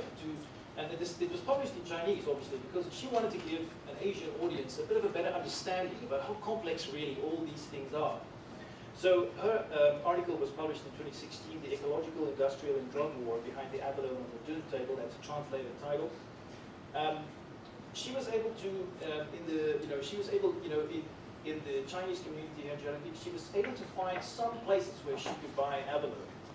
But actually how it happened is, she was also visiting the fishermen. This is probably for me, the most interesting part of this whole investigation. She was able to investigate these fishermen who have been working on abalone poaching since the 1980s. And there are certain, various criminal networks that have risen up from the 1980s. There are gangs involved, there are drugs involved. It's such a complicated picture that she really actually sketched quite well in her article. There's police corruption, and these things are still ongoing, by the way. It's still right now, in 2018, and these things are ongoing. If you follow the news, you can see arrests are being made. There's still cases of corruption being uncovered, and these things are still ongoing. So again, I encourage you to look at our website, or if you are Chinese, you can also see the Chinese version there. And this is what I actually want to end with today. I want to, Owen Bartlett is here today. Owen, it's a real pleasure, and I wanted to have you here today. But I want to just tell you from another perspective. We've now talked about these investigations, these things that are really complicated things that happen all over the world, how these things happen, all these people are involved. But I want to tell you from the other side of the coin. Now, I don't know if some of you might be familiar with this, but in 2017, early in 2017, some things happened, and then there was a response from the local Chinese community. I actually want to quickly highlight here. On 20th of January, there were 5,000 donkey hides were discovered in Benoni. Now this was reported by the Mail Guardian newspaper. And on 3 days later, there was this farm discovered in the Northern Cape where there was apparently donkeys being slaughtered illegally. So we come to January 29. Carte Blanche, which is a South African investigative program. Many people watch that. They broadcast a program on the trade in ivory skins, and this then led to a huge wave of anti-Semitic comments on various social media posts on Facebook and various other social media websites. Various horrible things that people said against Chinese people. Now, this actually led to a response. On the 18th of February, the Chinese Association of Africa, the Chinese Association of Gauteng, the TCA. This, by the way, is an association that is more than 100 years old, established in 1903 here in Johannesburg, and that's how old they are. So they convened the general meeting, which you can see from that picture down there in the bottom right, to just say, but enough is enough. Why, due to some individuals, Ambassador Lin spoke about this in his speech, why, because of certain individuals, should the entire community be maligned like this? Why should they take it? And you had various people who were gathered in this meeting to say, but we're not going to take this anymore. This is just unfair. Why do we have all this anti-Chinese vitriolic, just because of these few things happening? And they said, this is enough. We're not going to have it anymore. The Chinese community really expressed that we are as outraged as anybody else about all these things happening. And I just want to say one last thing, and that is that for the Chinese media, South African Chinese media, if you don't read Chinese, obviously you can't read the local Chinese media, but there are some really quite amazing South African Chinese media that report on these things. Whenever there is an arrest of some Chinese person or some African person or some other person being arrested for some environmental issue, this media will cover it. There's African Times, Fedor Shabal. They would be very careful to report these things. It's not as if these things are hidden, these things are being reported. And it is actually quite amazing what role the African Times plays and the coverage that they do in South Africa. Maybe the problem, of course, it's behind the language barrier, but maybe one day if you can learn Chinese, maybe you can read African Times, and I think you'll profit greatly from it. Thank you. Thank you, Perry. Now let's welcome our last speaker of this panel, Mr. Nangenshi Miles Nan, Chairman of Global Max Media Group. Thank you so much.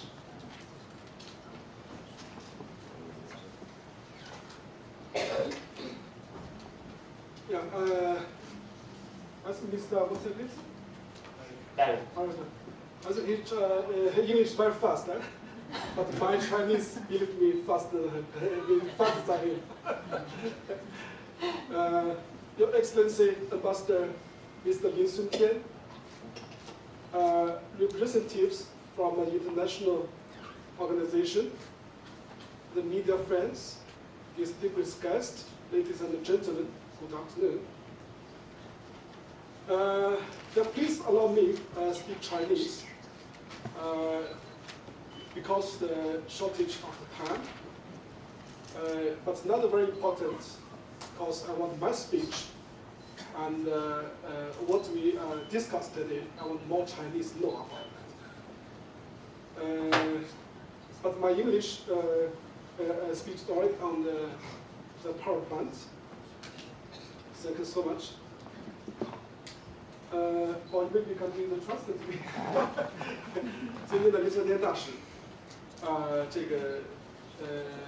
们来自国内的周先生，少康会长，我们张金国张总，各位媒体的朋友们，国际组织代表，大家下午好。环球广域传媒集团呢是本次活动的主办方之一，非常高兴呢与大家在这里共聚一堂。我们这次活动呢其实有很多的突破，因为这是第一次有这么多的中外的组织一起来举办这次活动。我在这里呢，我们共同发声，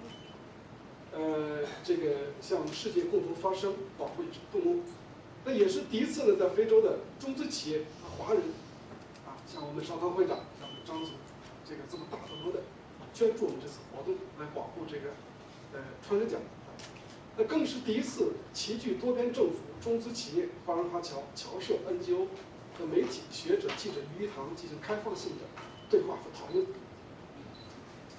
2018年呢，对于非洲华人和野生动物保护问题来说，注定是很特别的一年。从今年开始，中国大陆的象牙贸易禁令正式生效，这表明了中国坚定支持野生动物保护的立场。我们甚至走在了英美法日等国之前，实现了国内全面禁止本土象牙的贸易，展现了中国作为一个负责任大国在全球野生动物保护问题上的担当。另一方面，今年即将在南非举行的金砖峰会及即将在北京召开的中非合作论坛高峰会，又势必将把生态“一带一路”构建人类命运共同体的主题升华到了新的高度，并将开启中非团结合作的新时代。坚持人与自然和谐共生是新时代坚持和发展中国特色社会主义基本方略的重要的部分，是建设美丽中国的必然要求，也是我们构建人类命运共同体、建设清洁美丽世界的共同目标追求。值得注意的是，虽然中国和非洲政府已经在为野生动物保护做出了大量的努力，但形势依然很严峻。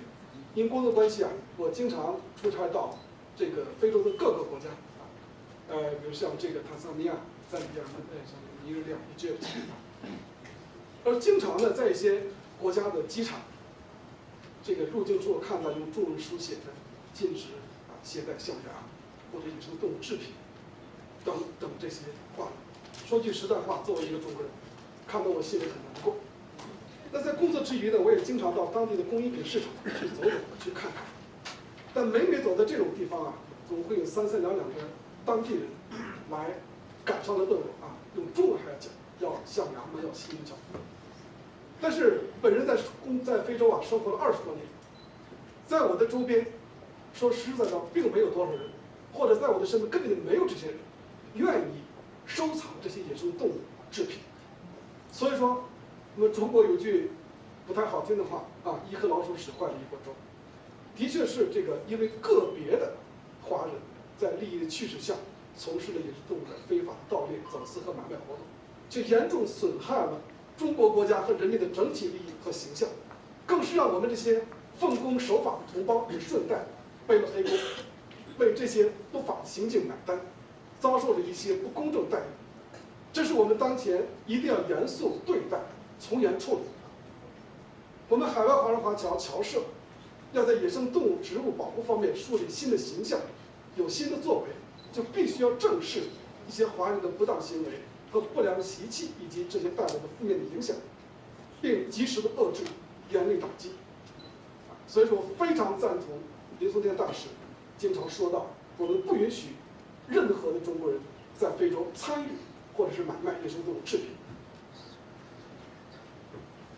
如果身边不幸有这样的朋友、同事，必须及时的劝导，甚至向大使馆、当地警察举报。我们非洲的华人，包括这一点，我也想讲一下。就每次我们入境南非的时候，我们总会收到，中华人民共和国外交部收到的这个短信，其实任何的非洲国家都是这样，他都会提示你不要这个买这些物品。所以说，我们非洲的华人华侨应当努力争当野生动物保护的使者，严谨遵守驻在国当地的法律法规。因为对于我们在非洲的华人华侨而言，我们已经慢慢的融入了当地的社会。非洲是我们的第二故乡，非洲生态环境的好坏，与我们的未来、我们的孩子的未来，与当地人如何看待我们，与中非民间友谊都息息相关。我们需要凝聚共识，鼓励更多的国家和机构参与打击野生动物非法贸易的进程。这需要国家、国际组织、动物保护 NGO、媒体、民间机构、公众互相配合，形成合力，产生综合的效应。那最后，作为一名媒体人，我想强调一下媒体在野生动物保护中的作用。那野生动物保护后面应该加一个加号，也就是说叫媒体，叫这个野生动物加什么呢？叫加媒体。媒体担负着宣传野生动物保护知识、法律法规的责任，是野生动物保护中不可或缺的重要的力量，并且具有不可替代的重要作用。Yeah, this is why we as from the media organization, this is why we are the host this event, because the media can have lots of the power of this event. 媒体可以向受众提供专业知识咨询和庞大的信息源，动物保护 NGO 也可以借助媒体的力量，能让更多的第三方知晓，提高自身的影响力。我们可以通过媒体，如广播节目、报纸、新闻、杂志、电视、电影等方式，普及野生动物保护知识，进行野生动物保护教育，唤醒人们保护野生动物的意识，动员大众参与野生动物保护行动。比如今天的活动如果没有媒体的报道，参与者就只有我们这些人，效果和影响都是很小的。但通过媒体全媒体的矩阵的报道，让更多的观众关心此次活动，我们才可以最大化此次活动的效果。比如我们环球广义传媒集团就曾通过新媒体平台等进行对野生动物保护宣传的话题的转发、答题和抽奖活动。我们经常利用我们的广播电台开展这方面的有奖问答，通过这些网络媒体复制效应，最大限度的吸引公众关注参与我们的活动，旨在广泛普及野生动物保护的知识。那我们集团今年还跟非洲的多个媒体合作，开启了在非洲放映电影的这些活动。我想这是非常好的播放野生动物公益宣传片的一个平台。那另外，媒体还有着监督和协助政府的野生动物保护工作，维护公众的环境权益和责任。我也知道剑桥大学新闻系的中非报道项目，就给许多中非记者做环境问题调查性报道的机会，揭露了一些非洲野生动物保护存在的腐败问题、机制问题。那这些报道相信能够很好的推动相关法律的立项和执行，以及政府层面更有效的监督。保护野生动物、保护生物多样性、保护我们共同的家园，是我们共同的责任。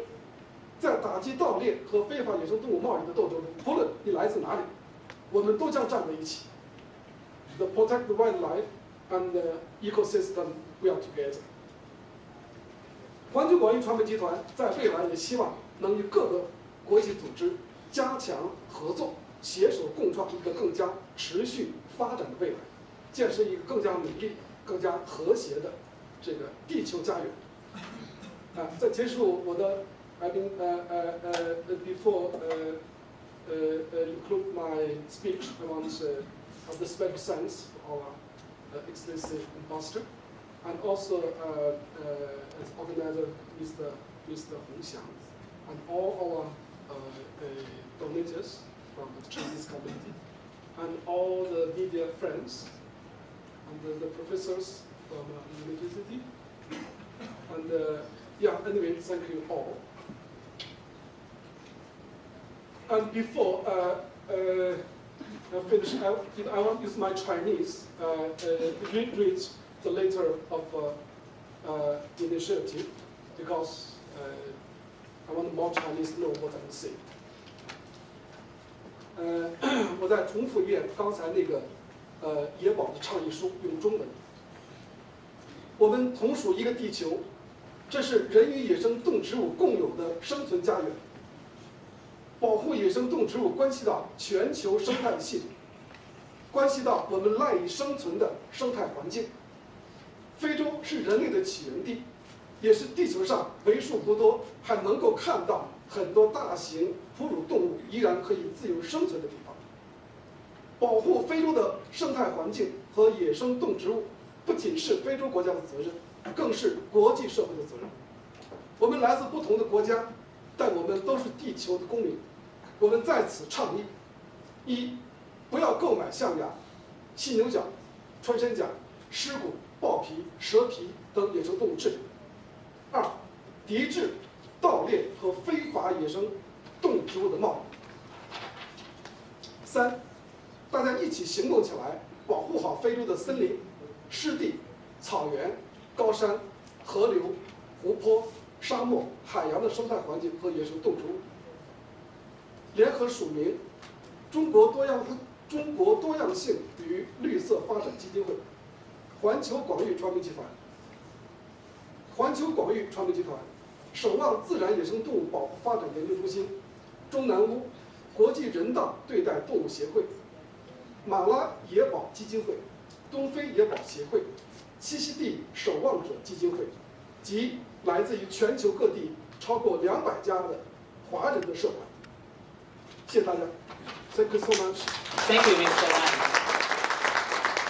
Now I know all of you must be you must have a lot of questions and thoughts that you want to say, but please wait a little bit. We are going to have a 15 minutes break now, and then after the break we are going to have the second panel, and then we are going to open for questions and discussion. And outside this room, right over there, there's a pledging banner, and we hope everyone can be signing your name there and expressing your determination and dedication to join us.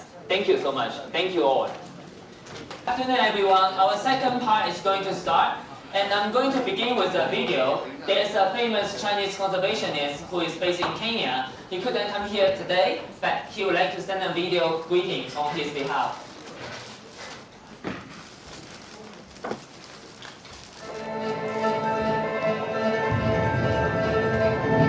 Nearly 300 kilometers west of Kenya's capital lies the greater Masai Mara ecosystem, a vast 2,600 square kilometer landscape dedicated to preserving over 500 species of mammals and birds.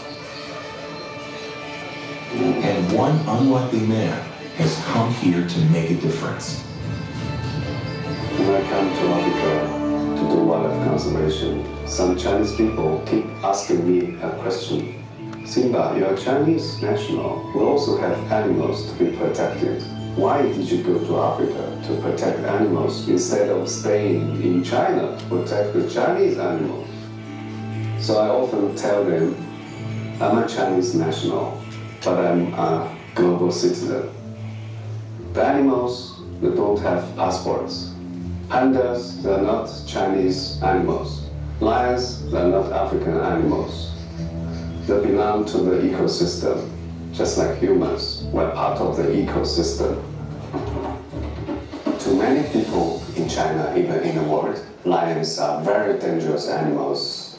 They see people, they just come and kill them. But it's not true. In most cases, lions are scared of people.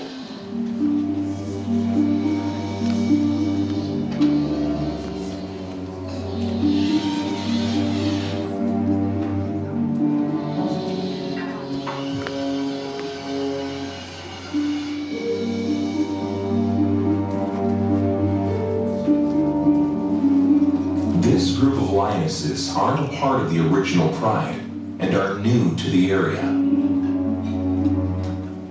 At the beginning, she was very curious and come out slowly, and try to get closer and use a paw to touch the color of the cup, but gently.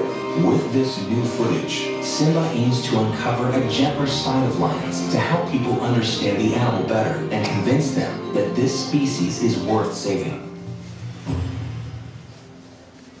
Hello everyone, this is Simba Shora, Chief Scientist of the Nature Guardian Wildlife Conservation Center. We are focused on improving wildlife conservation by promoting exchanges and cooperation between China and Africa. It's my great pleasure to attend the conference online from China. Africa is a cradle of humankind. It is a paradise for mammals and other wildlife, the place with best biodiversity on Earth. To protect the eco-environment of Africa is not only the duties of African countries, but also the unshakable responsibilities of the international community. We already lost most of wildlife in other continents. We cannot lose wildlife in Africa. This is a battle of hope and future. This is a battle of survival or extinction. We have the differences of race, nationality, religion, and culture, but we are one community. We share the same destiny. We must be united as one to win the battle. Congratulations to China-Africa Wildlife Conservation Conference. Thank you all. And then we have Simba's close colleague for 1 minute.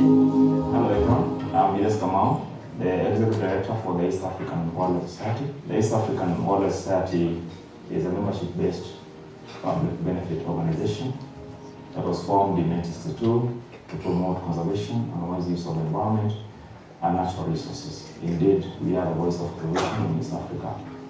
Our main focus is wildlife, forest, marine, and wetland protection and conservation.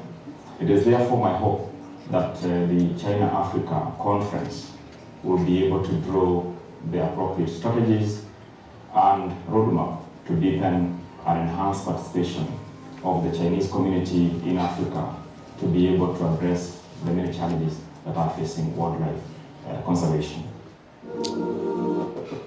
Okay, so our first real person panelist this session is going to be Iris Hall, the project manager of Humane Society International.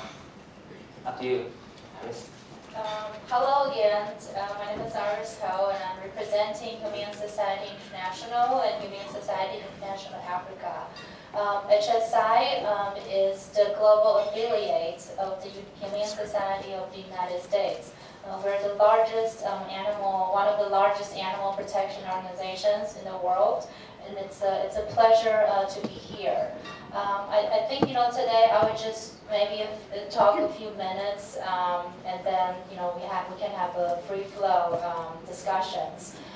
For a lot of the animal welfare organizations, I think the Chinese, there's sort of a disconnect between the Chinese communities and also the animal welfare organizations. I think the animal welfare concept is still growing in China and in many parts of Asia. But obviously, to us, we promote humane treatment of animals. We confront and oppose animal cruelty. It's really not about Western value versus Eastern value. I mean, supporting humane treatment of animals, to us, this is universal value. And so I think, that's, I think that one of the misconceptions to think that animal welfare is a Western value, but I disagree with that. It's a universal value, and I think from the remarks by all the speakers, Chinese speakers today, and that's one of my takeaway, especially of these Chinese communities that have been living here in Africa. To them, Africa or South Africa is actually, they call them the second home. And they all recognize that Africa has huge biodiversity, and they should respect the wildlife and also the value of the African animals in there. And I think, a second is sort of misconceptions or disconnect between the animal welfare community and also the Chinese communities. Is that Chinese people don't care about animals, or that the animal welfare community or conservation community, they tend to pick on China on these major conservation issues. And I think that misconception probably comes from the Chinese communities maybe focusing mostly on what it concerns them, if it's about ivory trade, rhino horn trade, and penguins, obviously because the Chinese communities are the major consumer of these products, and therefore a lot of the news media focuses are on the Chinese communities and their involvement in that. But for animal welfare organizations, there's animal cruelty, everywhere around the world. For example, for my organization, we oppose bullfighting in Spain. To us, that is an animal cruelty, and so we call out on that. And then if we're talking about, whaling issues, obviously Japan and Iceland and Norway, they are major whaling countries. So we call out animal cruelty wherever it occurs. And because, again, the animal welfare is a universal value, and therefore, wherever there's animal cruelty cases and incidents, we call them out. And I think, a third point that I like to address is that from today's event, obviously everyone knows that wildlife conservation, we should, nobody is gaining if we exclude China from this discussion. And today's conference, and also with all the major Chinese community leaders being here, it's really I can see a much more positive collaboration and discussions coming out of today's conference, and then hopefully we will see more concrete collaboration with each other for days to come. Thank you, Iris. Iris mentioned something very important, is about the relationship between media and wildlife conservation. Now our next speaker, Dr. Kobus, of SIA, South African Institute of International Affairs, is going to explain to us what is the impact of illegal wildlife trade on media regarding Chinese in Africa. Hi everyone. I focus on China-Africa relations for the South African Institute of International Affairs. But before I started there, I was working at Wits at the Department of Media Studies.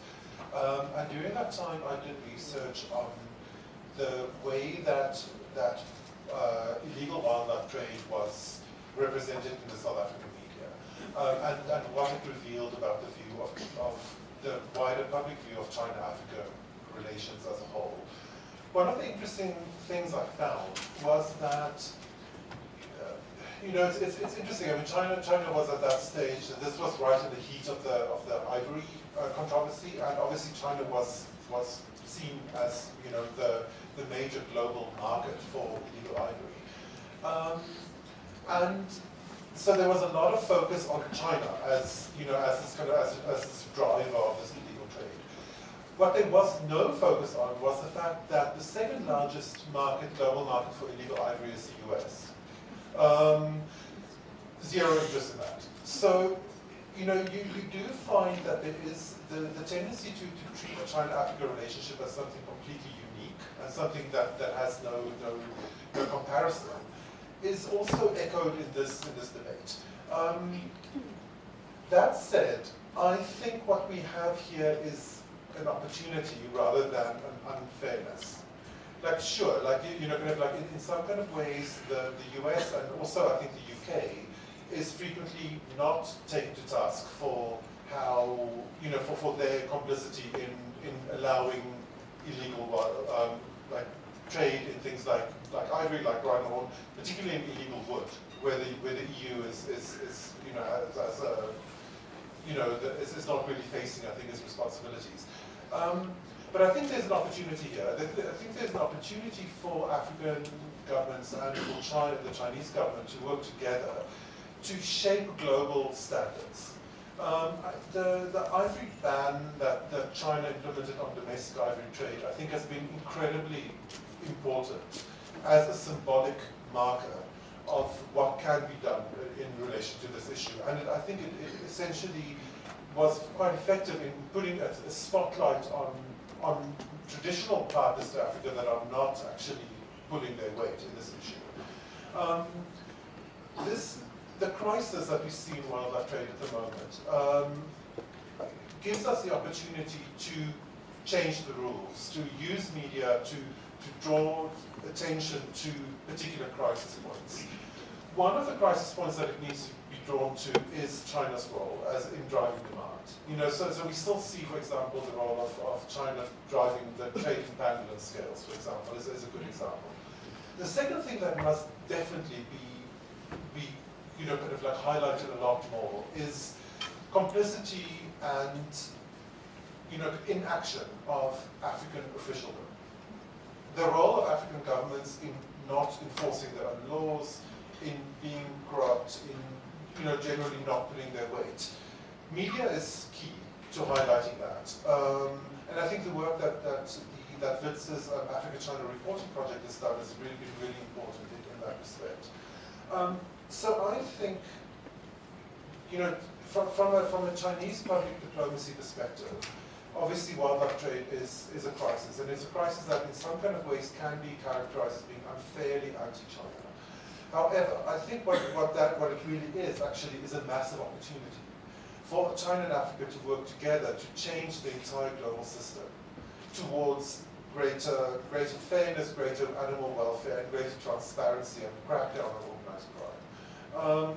And I think using media is key to this work. Media is incredibly valuable in shaping narratives. What we're seeing at the moment is an incredibly negative narrative about the relationship between China and African governments in relation to wildlife. There is the possibility for media to work towards shaping a positive narrative, but that will only ever happen once there's actual real progress on the ground. So, you know, once there is the opportunity for collaboration to improve the situation, and then there's the opportunity to improve the narrative about the situation. I think both need to be done. Thank you very much. Thank you, Dr. Kobus. So before we open up, we are going to have our last speaker. This is Qin Changhua, the Managing Director of Oriental City Investment Group, Honorary Chairman of the Committee of South Africa Oriental Cultural Bureau Board, and also the Chairman of Guangxi Business Association.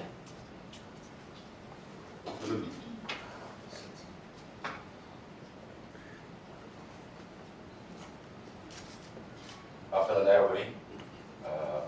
Actually, I hope I can stand up. You can. Okay. All right. I think I am here. I'm quite proud to stand here to see everybody. The things I'm coming to here is because I think when Mr. Huang is coming to our place, and there's two young men talking about wildlife, and we quite happy, and I'm quite excited. Yesterday night, I talked with my daughter. I said, I'm going to take part into this wildlife conservation is quite an important part. And my daughter told me, Daddy, see when you eat, careful, you know. You talk about wildlife. And I suddenly, my I have every month, I do have this kind of conversation for the culture conference.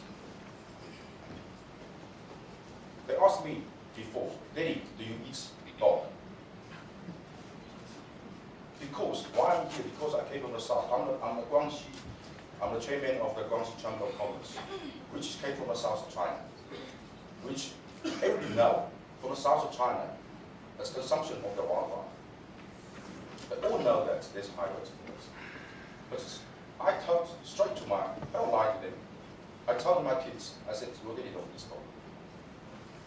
Why? I said, all the Chinese eat dogs. It's wrong. It's totally wrong. The Oriental City coming here since 2003, we create opportunity. We create job opportunity for the local people. We have the Chinese coming here to create their own business. But from my side, I can stand and I say, last 15 years, I never heard that one of my tenants was involved in the illegal ivory trade. I don't know the other Chinese, but the tenants of mine and the things for my community, I know. I didn't heard that. I don't stop, I don't trade that. It's my kids to educate me, to understand. You know, this is I think most of you is the parent. When my kids they're born, I hardly can specify, are you going to educate as Chinese or South African? Fortunately, I got an answer a few months ago. They say, if you come to Africa, doesn't matter what color you are African. Not means because you came from China, not because of your color is different. You are African. And we're doing you see that we got Rivonia culture program. We're trying to expand the culture. We're not expanding the culture to eat the wildlife. Chinese culture got 5,000 years history. What's important, people will think about that, is in your culture you got certain things, especially like you mentioned about the wildlife. Medical science, you do eat the animals. You use the animals for your medicine. That's the history. But now you can see in the last 10 or 20 years, the Chinese government is trying to strictly stop the ivory trading. It's a nation. They are developing. They are trying to involve in the world. We are trying to involve in the South Africa. But why? Why there's a wording to say, because there's a few Chinese doing illegal trading, you want to kill all the Chinese in South Africa. It's unfair to us. We come to here, we pay the tax. We have family here, we want to keep our roots here. We contribute, we want to create the best world, which we're not in America, we are in South Africa. It's our country. We can say second homeland for me, but for my kids, they're South Africa. And most of Chinese, they're doing business here. I don't say everybody's perfect. No one is perfect. As long as you are duty-free, people respect you. I think that's it. Some of the things is like I come to say is that I hope the media and hope all South Africans open their hearts to focus on the right things. And it doesn't matter what color you are, we are humans. So the best that we can, hand by hand, we can make the world much more better. We are South African Chinese, but we also have liaison with the Chinese side. But China, they are developing quite quickly. So they needed people doing that. But obviously they didn't write middlemen, not like the middlemen doing illegal trading. So we want to try our best, at least today. When I finish my work, I really hope everybody, we can give a quote to all the people still sit here. And for the Chinese leader, especially like Mr. Elwood, his family actually is in South Africa, their first family in South Africa. And he sit there quiet. Please, everybody. Thank you, Mr. Jing. So now I believe everyone have waited long enough. Now it's the time for panel discussion. If you have a question, please raise your hand. If you have a question to anyone, please briefly introduce yourself. Thank you. The name is Adam Cruz. I am the media. Talking about South African journalist, freelance. I write for various publications. First of all, I'd just like to commend you all for this conference. It's groundbreaking. It's nice to see. I'm really looking forward to how it's going to develop in the future. So let's just talk about what we've had on the table, and echoing what Curtis has just said. There tends to be a lot of vilification of the Chinese in the media. From my perspective, the real problem isn't the Chinese. It takes two to tango. You've got buyers and you've got sellers. I think the South Africans, and especially the South African government, are to blame here. This is a country that likes to trade in things. You know, you heard Francis earlier say sustainable utilization of resources, which is really a euphemism for let's trade in ivory, let's trade in rhino horn, and we actually do trade in lion bones. So the point is China is to be commended for stopping all this. Yet South Africa wants to trade, wants to continue. So how do we cooperate with this? Thank you. Anyone who would like to briefly talk about it? That's really an interesting and a very good point. And when you have certain legal trade, for example, if you allow certain legal ivory trade, then you are perpetuating this concept that ivory trade or ivory consumption is legal. And so it sends a very confusing message to consumers. And same thing, with rhino horn trade. For consumers, it's much clearer message to them that all elephant ivory, you should stay away from that. It's hard to, in terms of public messaging, it's hard to message to the public, oh, there's certain ivory, elephant ivory, or certain rhino horns you can buy, or certain lion bones you can purchase, but not the others. And so I think, for a lot of most of the conservation experts, and also, from the animal welfare organization standpoint, it's, I think a very clear message to the public would be, please don't purchase elephant ivory, don't purchase rhino horns or pangolin products, or products made of lion bones. And I think, that is a very important element in public messaging to reduce demand. The second question? Yes. Yeah, just one small point. I think there's a lot of work to be done, among others by journalists, to re-narrate the value of these animals. So there's you can see from a kind of a very narrow value perspective from a South African official going, well, this is valuable, we can make X amount of money per year. I think there should be work done to narrate the monetary value of an entire open, intact ecosystem with grazing rhinos, rather than the horns on their own. The monetary value of that entire system working together is a lot higher than the individual, whatever you can make in whatever market from individual horns.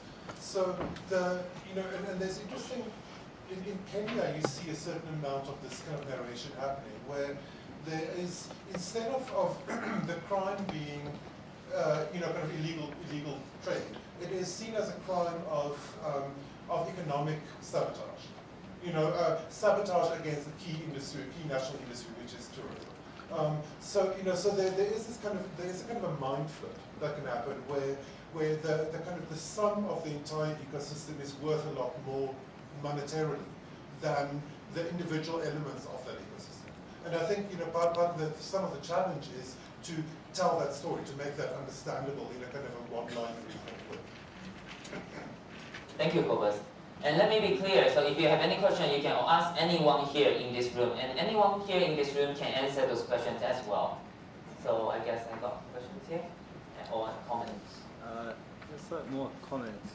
My name is Russ Anthony. I'm from the Center for Chinese Studies at Stellenbosch University.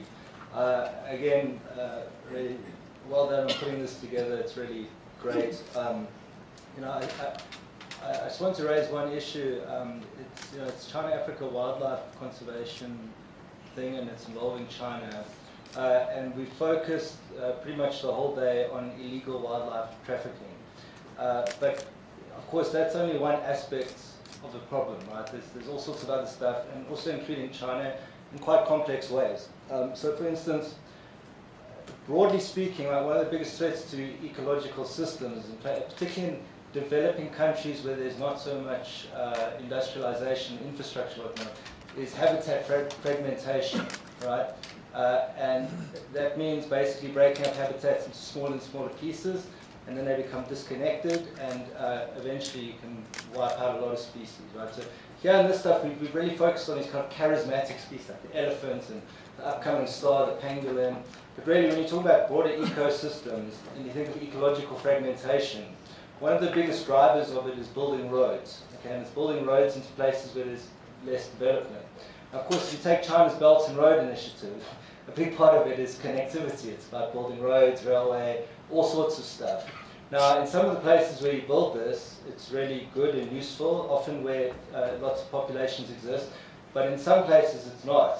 And in the long-term consequences, the kind of deferred impacts can be quite catastrophic. There was recently a research paper done that looked at like 30 or 40 different industrial corridors in Africa. And it said that like 1/3 of the planned national development plans in these areas on very fragile ecosystems that are going to have long-term devastating impacts. 1/3 are sort of in the middle, and 1/3 are kind of in places where there's already built up. And so I think that this conversation, because obviously China plays a big role in the infrastructure aspects of this, really has to enter into this. And it's harder to talk about because it's much long-term and development is at stake. So you say, well, if development's at stake, then we must build that road, right? Because people, and of course China went through this process in the 80s and 90s. You see Southwest China, Guangxi, Yunnan, the roads they built there, you can see that from satellite pictures, the ecological systems are being fragmented more and more and more. And it seems like Africa's on the cusp of this now, right? It's starting to happen. China's not the only country, but China's a big player in this. So how does this factor into our conversation about long-term sustainability of ecosystems? And I don't know the answer to it, unfortunately, but anyway, thanks. Speaking from like the NGO in China.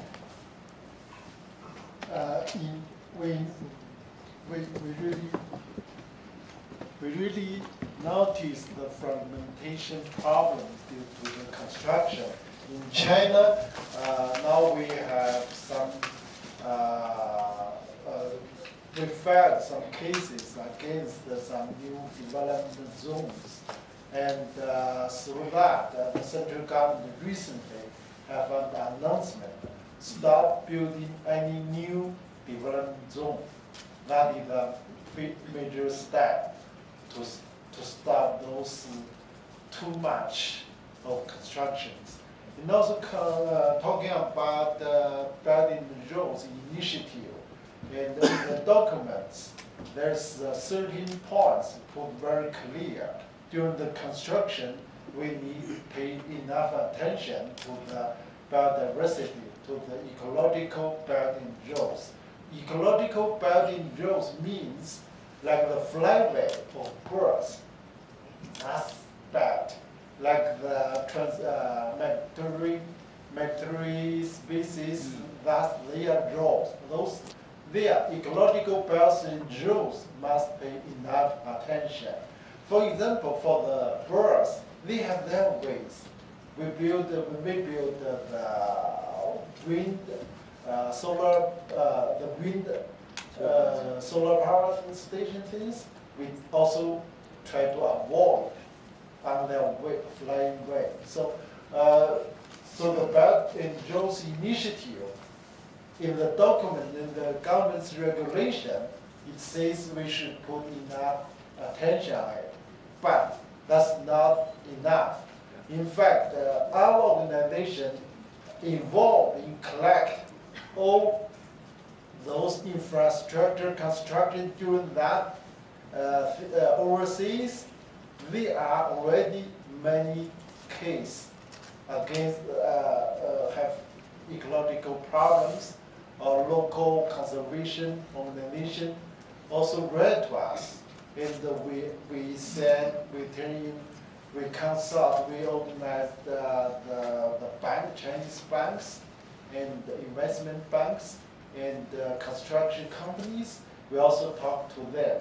We recently have a talk with African Wildlife Foundation, and they're also quite happy to cooperate before the construction. During the designing process, we should put enough ecological consideration into it. Not only avoid a certain area, but also leave the paths when you build the roads, roadways, leave the paths for animal migratory, and that is we need put more consideration and on that. And our foundation organization would like to reach out to collect those concerns for all those constructions and to make it a wiser one, and to make it not like try to avoid our mistake during our construction, and not only roadway but hydraulic, but even clean energy. Almost all infrastructure construction should pay more attention to ecological consideration. Thank you. Thank you, Mr. Zhou. Anyone would like to say something? Good afternoon. Thank you very much, Chairperson. I would like to, I'm directing this to Mr. Kovas and Iris. You said most definitely there's a perception among the people that the Chinese people are involved in illegal agro-trade. Yes, it's true, it's like that, but I'm not saying every Chinese person is like that. Let me give you an example where the media is actually driving that narrative. Let me take you, maybe if you still remember, in 1984, there was an incident between the countries of Zimbabwe and Zambia. There were 20 Zambian nationalities which were killed by the Zimbabwean forces, wildlife guards. Something which actually nearly soured the relationship between the two countries. That was 1984. And then some of those people who survived that shooting, when they were arrested, they confessed that no, they were sent by the Chinese workers who were working for, there's a radio link there called Tazara, meaning Tanzania, Zambia Radio Road. I think you are quite aware that there are some Chinese who are busy with that infrastructure. They actually confess that no, they were sent by the Chinese people to go and hunt for those rhino homes. All right? Let's forget about that. Here in South Africa, a couple of years ago, I think about 5 years back, we had a prominent journalist by the name of Deborah Pata. She used to cover a program called third grade. In one of her programs, she actually exposed another gentleman of a Chinese origin who was found to be hunting illegally somewhere along the Kruger National Park there. They were killing elephants and stuff, etc., etc. And that if I'm correct, that gentleman is serving quite a long time, I think 30 to 40 years right now in South African prison. So what I'm trying to say here, I'm not saying all the Chinese people are bad. No, we really appreciate your role, what you are playing here in South Africa, not in South Africa, but Africa. Although even if you are bringing business, but although when it comes to employment, we've got some reservations with the kind of employment you're providing. But with Cobras and Irish, it is true, there must be something special about these rhino horns in Asia, especially in China. So, just to, I think I could have believed you if you say, you do concede that, yes, things are happening, but not at government level, but from some individuals. That's the end of my comment, please. Oh, sorry. Before you respond. Again, in Zim, the former first lady, as we speak now, there's a case pending against her that she was also found exporting. She actually instructed those people who were working in the custom and what you call the exercise department to say, please don't open this luggage. It's under, they use a certain diplomatic language there. But there is something pending to the extent that we might be hearing something about it. The current government wants to charge her about that. She was found to be illegally transporting ivory horns to China. Thank you. Yeah, thank you for that comment. And I think you're absolutely right, and that I would think that the consensus here that we're not saying that every Chinese or even the majority of Chinese are bad or involved in wildlife trafficking or involved in illegal wildlife trade, but it's those that were involved, are involved, that is giving the bad name to the greater community.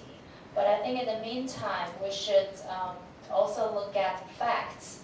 Numbers don't lie. If you look at seizures of illegal elephant ivory worldwide, if you look at seizures done even by the Chinese government itself, and also by governments around the world, including African governments, pangolin seizures, the majority of the illegal elephant ivory has been going to China. The pangolin seizures, the government, the Chinese government also realized that, and also Mr. Zhou from the China Green Development Fund talked about it this morning. These are facts. Numbers, if you look at the seizures of illegal wildlife products, China does play a huge role in these wildlife trafficking. And obviously, there are also other countries that are involved in illegal consumption of pangolins and rhino horns. Vietnam is the largest destination of illegal rhino horn trade. And so I think it's important to point out the facts where they are, but I think it's also we have to be careful in painting with a broad brush that all Chinese communities are a terrible actor involving in wildlife trafficking. Yeah, to echo Iris's point, the flow of ivory and rhino horn from Africa to East Asia is not new. you know, there's historical records about Silk Road trade that goes back thousands of years, where you know you have kind of trader receipts for ivory and rhino, you know, like 2,000 years ago, for example. So there is a cultural logic involved. As for you know, as people in China have more disposable income, they're looking around for art objects to invest them in. So you see things like carved jade, for example. The prices for that is for high-level jade has gone through the roof. So there is a set of traditionally valuable things that people would like to have, the same way that people in the West want diamonds, for example, right? And you know, it's no matter how much you talk about the ecological impact of diamonds, which is horrendous, it's very difficult to get people in the US, for example, to stop giving each other diamonds because they have such symbolic implications. And keep in mind that the idea of a diamond as an engagement ring is less than 100 years old. We're not talking about this 1,000 years of cultural heritage that lies behind something like ivory carving in East Asia. So there are real cultural, you know, kind of issues involved here, and but it is possible to change that culture. It is possible to you know, because culture changes all the time. What I'm saying in this is that the narrative of these Chinese communities coming to rob Africa blind, that narrative is a little too convenient. Because when you look at the actual research into how some of these commodities flow out of Africa, I recently read reports on the flow of rosewood from parts of the DRC. In each of these cases, the illegal logging was happening through logging licenses that were arranged through crooked officials in the government there. This was true in Madagascar, it's true all over the continent.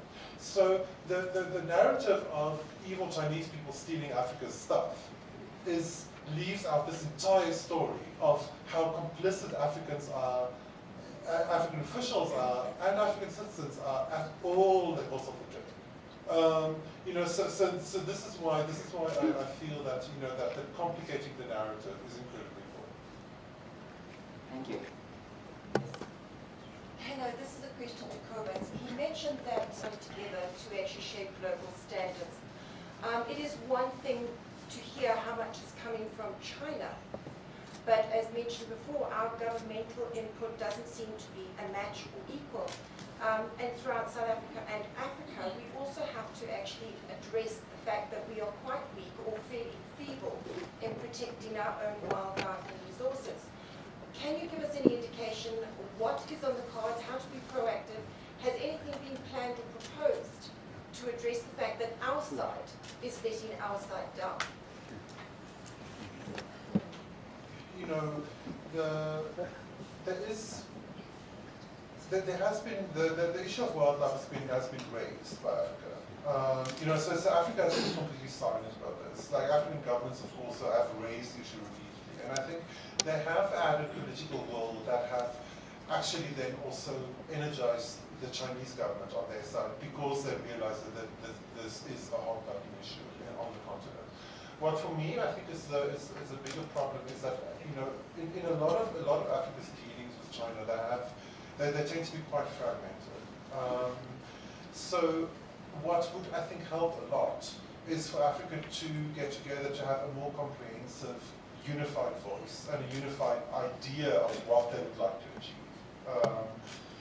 So in the spirit of things like trans-frontier wildlife preservation areas, there needs to be, I think, more work, unifying different African governments to speak as a collective about this issue, and not only to China, but to the entire world.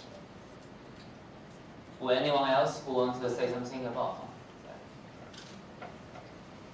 Good afternoon. My name is Angela. I'm a regular Chinese South African student, like any student you find on the road. So my question here is that we all know that our world today, unfortunately, is driven by the economics and technology. And as much as you think my generation is full of hope, unfortunately, my generation has become more and more money-driven, and there are many people my age that has decided to become drug dealers just because of money. And I know a lot of people who also do community service, but only to gain points to get into universities. So my question is, do you have any idea how we can balance this out? Because unfortunately, people who have the heart to save the world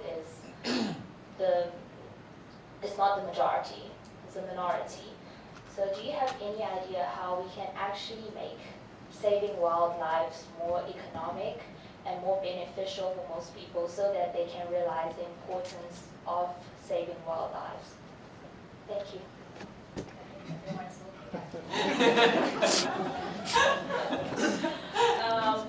Well, first of all, I appreciate your comment about young people's attitudes.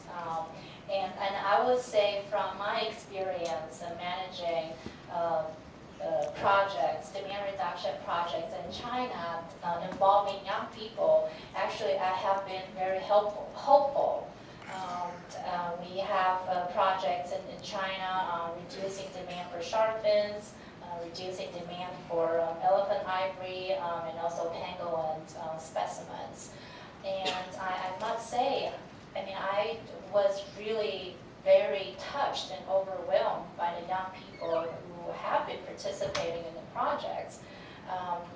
Every year, more and more student groups want to involve in these demand reduction, protecting wildlife projects. I think a lot of the Chinese young people nowadays, especially university students, they do see themselves, actually thanks to technology, they are much more and more connected to the rest of the world. So they do see that conservation is a very top global issues, and they do appreciate the opportunity through our organization's projects and many other organizations' projects. They do appreciate the opportunity to be involved in something of global nature.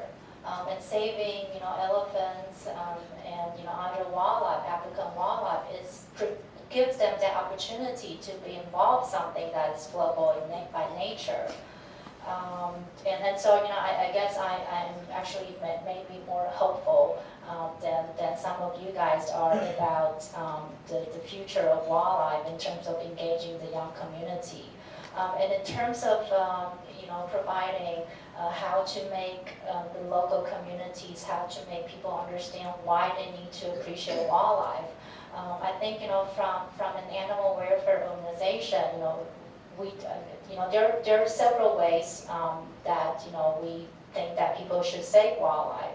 First, obviously animals are sentient beings, and so there's a lot of basic human compassion for animals. And so that is also from our experience engaging with Chinese youth, is that they do see that, they do see that, fundamentally animals are sentient beings and we should respect and have basic respect for all animals. And then second of all, obviously we're in Africa, so the ecotourism driven by wildlife watching, and I will be preaching to the choir, and there are many more experts here. The wildlife watching tourism, drives billions of dollars every year, and coming from tourists all over the world. This is the continent to see wildlife. And so I think a lot of the arguments would be that it is definitely a much more sustainable way to protect wildlife and also providing local economic livelihoods, much more sustainable way if we have the wildlife roam free in their natural habitats. So that would be, at least for our viewpoint, that is one of the very fundamental reasons why we should be protecting wildlife. And so on hand there, at the back. Thank you. I understand that my question is going to the technological side of combating wildlife crime. Yes, we have rangers who are protecting our rhinos and the wildlife, but then why can't we use drones so that they can cover most of the geographical space of the parks that we have the wildlife inside, so we can see who's trespassing and who's not trespassing. Since, well, we have this collaboration with China, they are more advanced with technology. Thank you. Anyone would like to take that?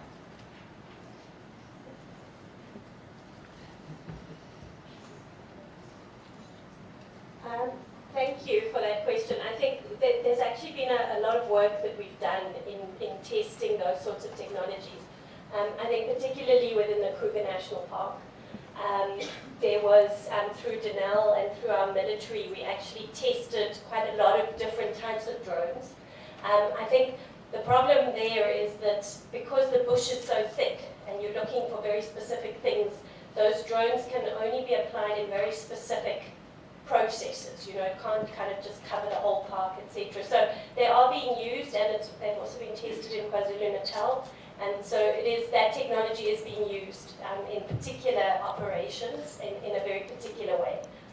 But yes, I suppose if the Chinese can come up with some amazing new technology, I think that would really help. But I think what's on the market at the moment we have tested. Anyone? Oh, sorry. My name is Victor Siamugala. I think I've got a question to Cobus and other media practitioners that are present here. I think a question that was posed regarding habitat fragmentation is an issue that we should not neglect, because even if we improve our efforts in combating wildlife crimes and get it to zero, we'll still lose our wildlife because of habitat fragmentation. And I like the idea that Cobus talked about, how to reshape the narrative. All along, in terms of wildlife trade, the narrative was that China was on the demand side, providing the market, whilst Africa was the supplier side. But when it comes to construction and infrastructure, Africa now is on the demand side, and China is on the supply side in terms of funding and manpower in some cases. How can the media generate a story and stimulate appetite among African governments to start looking at balanced development, which takes into account the socio-economic development that Africa needs, but also to have conservation of wildlife habitats or natural resources interest taken on board, so that we do not lose our resources for the sake of infrastructure development. So how do we create that narrative to stimulate that appetite among African governments? Because the tools are already there. The organization that I work for, the Nature Conservancy, has developed a wonderful tool that we're trying to test in Zambia, Kenya, and Gabon. So how do we raise that profile among African leaders that we start looking at balanced development? Because we will succeed with infrastructure, but create another problem for ourselves. And I say this in the light of also the impacts of climate change. It's a very big question. I mean, I think, as you say, there's two issues. I think one is we need to think about what the role of the media really is, or what media really can do. Generally, I think people tend to give media more power than it really has, in the sense that media works very effectively as a thermometer rather than as a thermostat, if you know what I mean. Like, media is very effective at showing you how hot things are about a particular issue, rather than necessarily regulating the heat. Media is mostly a symptom rather than a cause, right? So you can gauge what's going on in society through media, and that's what it's very good for. It's a little less clear to which extent you can really control what's going on in the society through media, because there, you know, what really then comes down to is leaders and the electorate. And so I read a very interesting report about the effectiveness of communication between governments and aid providers. It recently came out from AIData, this aid watch body in the US, and they made the point that in issues where there's a very clear payoff for a government, the communication is very clear and everyone's basically on the same page. So for example, something like education, like we need more schools. So that's an easy thing to communicate. Governments want more schools, people, the electorate wants more schools, aid providers want to give it because it's relatively easy to provide. Everyone's on the same page. Where it comes to something like climate change, no one is communicating with each other. Like because for governments, it's a very big ask, right? Kind of to invest a lot of resources into something that's amorphous and difficult to explain and complicated and won't pay off in soon, and and the payoffs are usually a kind of a negative payoff where something is prevented rather than something being achieved. So there, I think in those kind of cases, and in this case particularly, we need richer, deeper narratives of what development is going to mean in the 21st century. So, for example, as you say, you can reduce wildlife crime to zero and still lose environments, or you can save environments, be incredibly effective at saving environments, and then develop a massive tourism industry to come and look at those environments, and then climate change wipes you out, right? Because of all of the flying. So it's a very big, complicated issue, and really the only way that we can start working our way through that issue is through sophisticated forms of storytelling. Kind of where we can really get to grips with what we really want, what it's going to mean to be developed. By the end of the 21st century. Because I think we're going through a process where a lot of our development priorities will have to go through a necessary process of questioning. And there, I think media can help. Like media can help by providing a space for discussion. More than that, I don't know really what media can do. Like after that, it comes, once that discussion is taking place, it then comes down to the actual electorate and the actual leaders to make the decisions.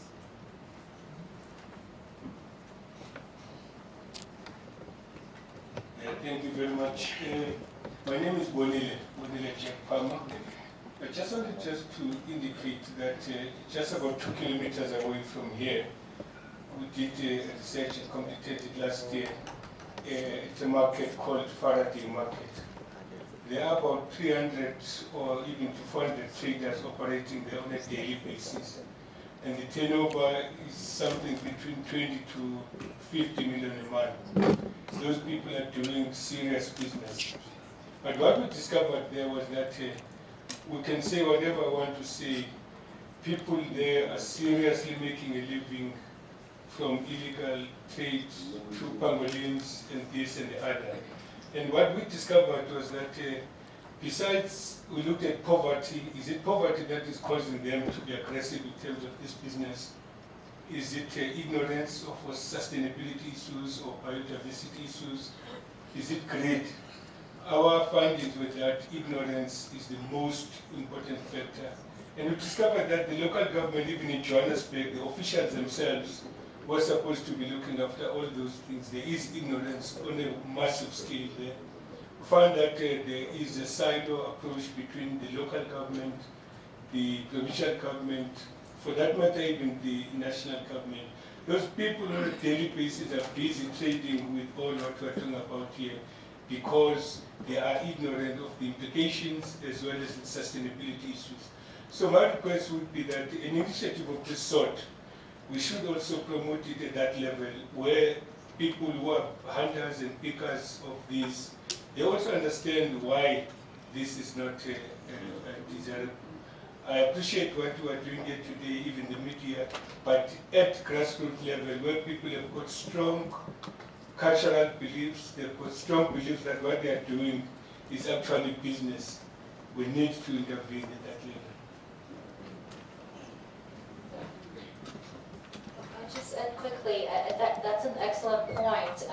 When we talk about raising awareness in consumer countries, but there's also a lot of awareness projects now all over Africa. You need to, raise awareness among the source countries as well. Whether it's among the protected areas where a lot of these animals are being poached, or among middlemen, traders, because they, some of them probably didn't know. But same thing, with the consumer countries. There's so much awareness and public education that needs to be done. For example, when we were doing the shark fin education campaign, a lot of people simply did not know that shark fins come from sharks, because the word shark fin soup in Chinese does not have the word sharks in it. So it's just sort of basic public education that's needed. Or people, when it comes to elephant ivory, a lot of the Chinese people thought that elephant ivory is just like human tooth. You lose one and then you grow. And same thing with using pangolin scales and rhino horns. People don't know that pangolin scales and rhino horns are keratin, just like our hairs and our nails. And so once you have these public education campaigns and people understand how they're first of all, these products have no medicinal value, and second of all, their purchasing habits could affect animals far away. So you combine that, most of the public that we talk to, voluntarily are willing to give up that habits. Yes. Goes to China House and China Biodiversity Conservation, and other, of course, foundations and non-governmental NGOs that are into conservation.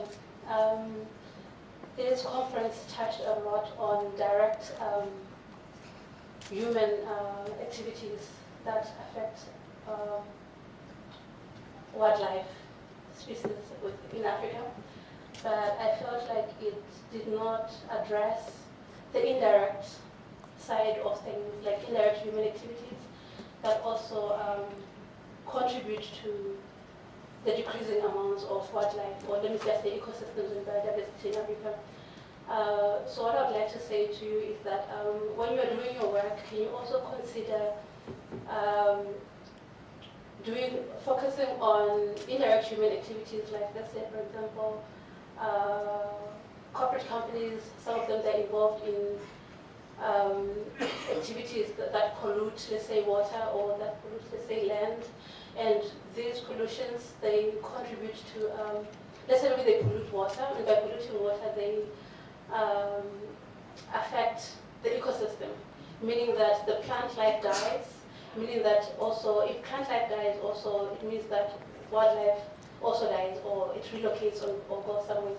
So at the end of the day, I feel like for you to make a holistic effort in trying to conserve or encourage conservation in Africa, don't just look at the direct activities that people do. Also look at the indirect ones. Like, for example, one thing I know for sure is that there are activities that are development activities across Africa. Let's say maybe an example would be in Namibia and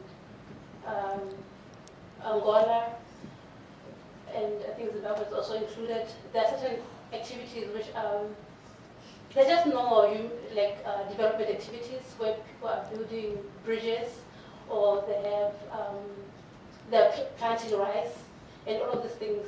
So what happens is that certain activities end up polluting certain water sources, and some Chinese are also involved. But the thing is, I call them indirect because nobody knows that what they're doing is going to affect something 1,000 kilometers away. So when you do your work, also focus on these indirect activities, and also see that, because you might want to save, let's say, 500 or 1,000 pangolins, I don't know, in Cameroon or something, but there are certain indirect activities that corporate companies are doing that will actually, at the end of the day, will kill an entire ecosystem in, let's say, maybe in the Okavango Delta, or that could be in Lake Victoria in Uganda. So at the end of the day, your efforts will be useless if certain indirect activities kill an entire ecosystem 50 years down the line, 30 years down the line, while you are busy focusing on direct human activities that are currently contributing to wildlife decrease. So just try to make sure that your job is all-encompassing and look at the holistic picture in trying to conserve so that you don't lose out at the end of the day. You seem like you're winning now, but if you actually do your research, you find out that there's other threatening factors that are in play that will see you lose 50, 20 years from now.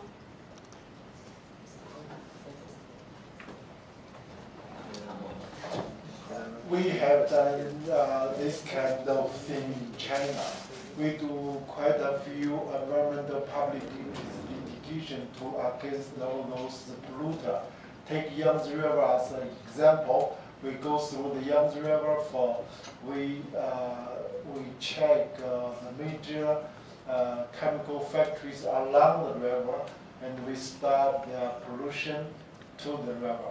And not only that, but also through the satellite data, we check the habitat issues. We really have done similar things in China.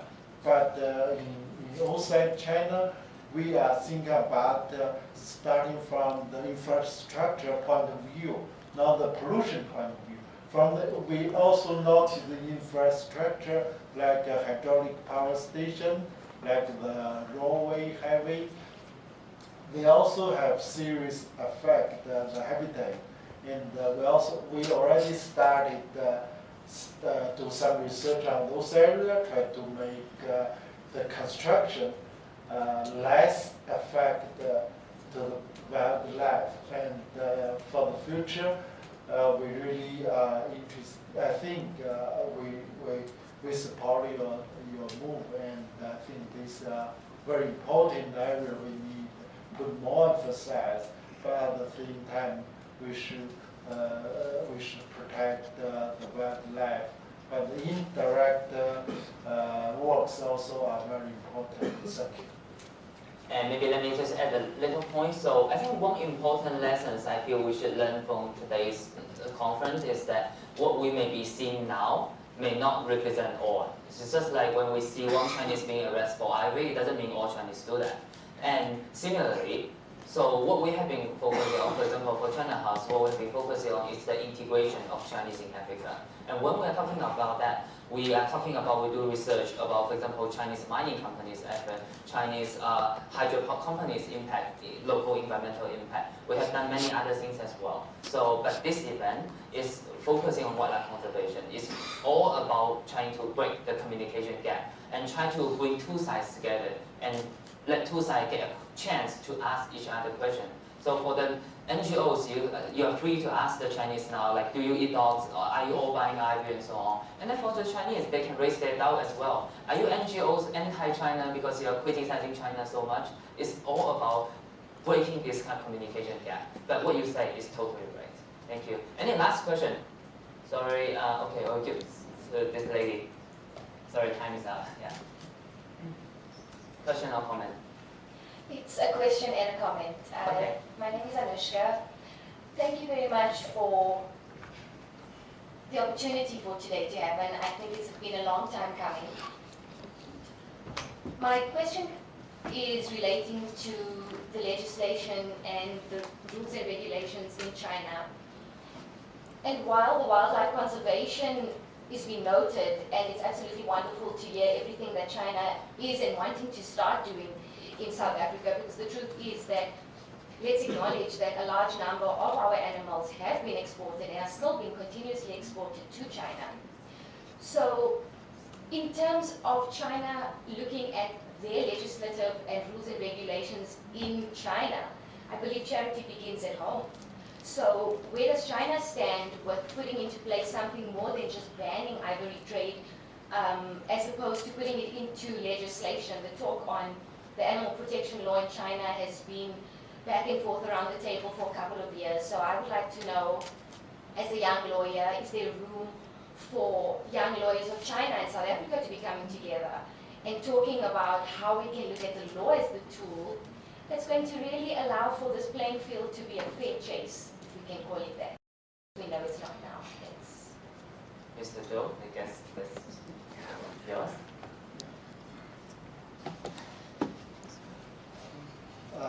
We do have our new wildlife protection law into effect last year.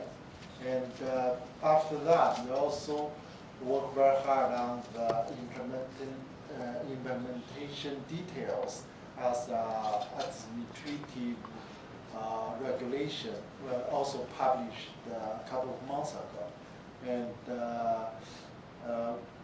we are working to have a tighter control over all other wildlife as well as the ivory tree. And but still, it needs some time to do that. But at the same time, I would like to share a story. A Chinese entrepreneur in May 31st put down his wife. He has pangolin meal outside China. But because inside China is illegal, he has pangolin meal in South Asia. In that country is no law again, it's not illegal. But we found, our volunteer found that the news from his wife, and we put an open letter on our web during the first. During the second, the company, the group, the owner of the company fired that CEO, deputy general manager of the company. I want to take this as an example is the people are acting in China now are acting very actively towards set up the law, and but even it's not in the law, people also quite positive towards regulation or lower level of like that enterprise. They decided to follow, to make their own further implementation, further experience. I think it's going to be, it takes some time, but it's coming better in fact. And sorry, because our time is limited, I would like to ask Mr. Nan, do you have any last words to say? Okay, thanks so much. Okay, so then I think this will be the end of this event. I would like to thank everyone for being here, especially to thank Mrs. Francis for supporting us from the South African government side. As many people have pointed out, a lot of work is on your side as well as our side as well. I would like to thank Mr. Zhou for flying so far away from China to arrive here. And I would like to thank Mr. Nan for supporting all this event, leading these events so that it happens. Sorry? I'm also from overseas, from Botswana. Oh, shoot. Always forgot. You fly so frequent so they will forget where is your home. And I would like to thank Barry for hosting this event here with us as well. I would like to thank everyone here like being with us. And we hope this will be just a beginning of new dialogue and cooperation. Thank you so much. Thank you.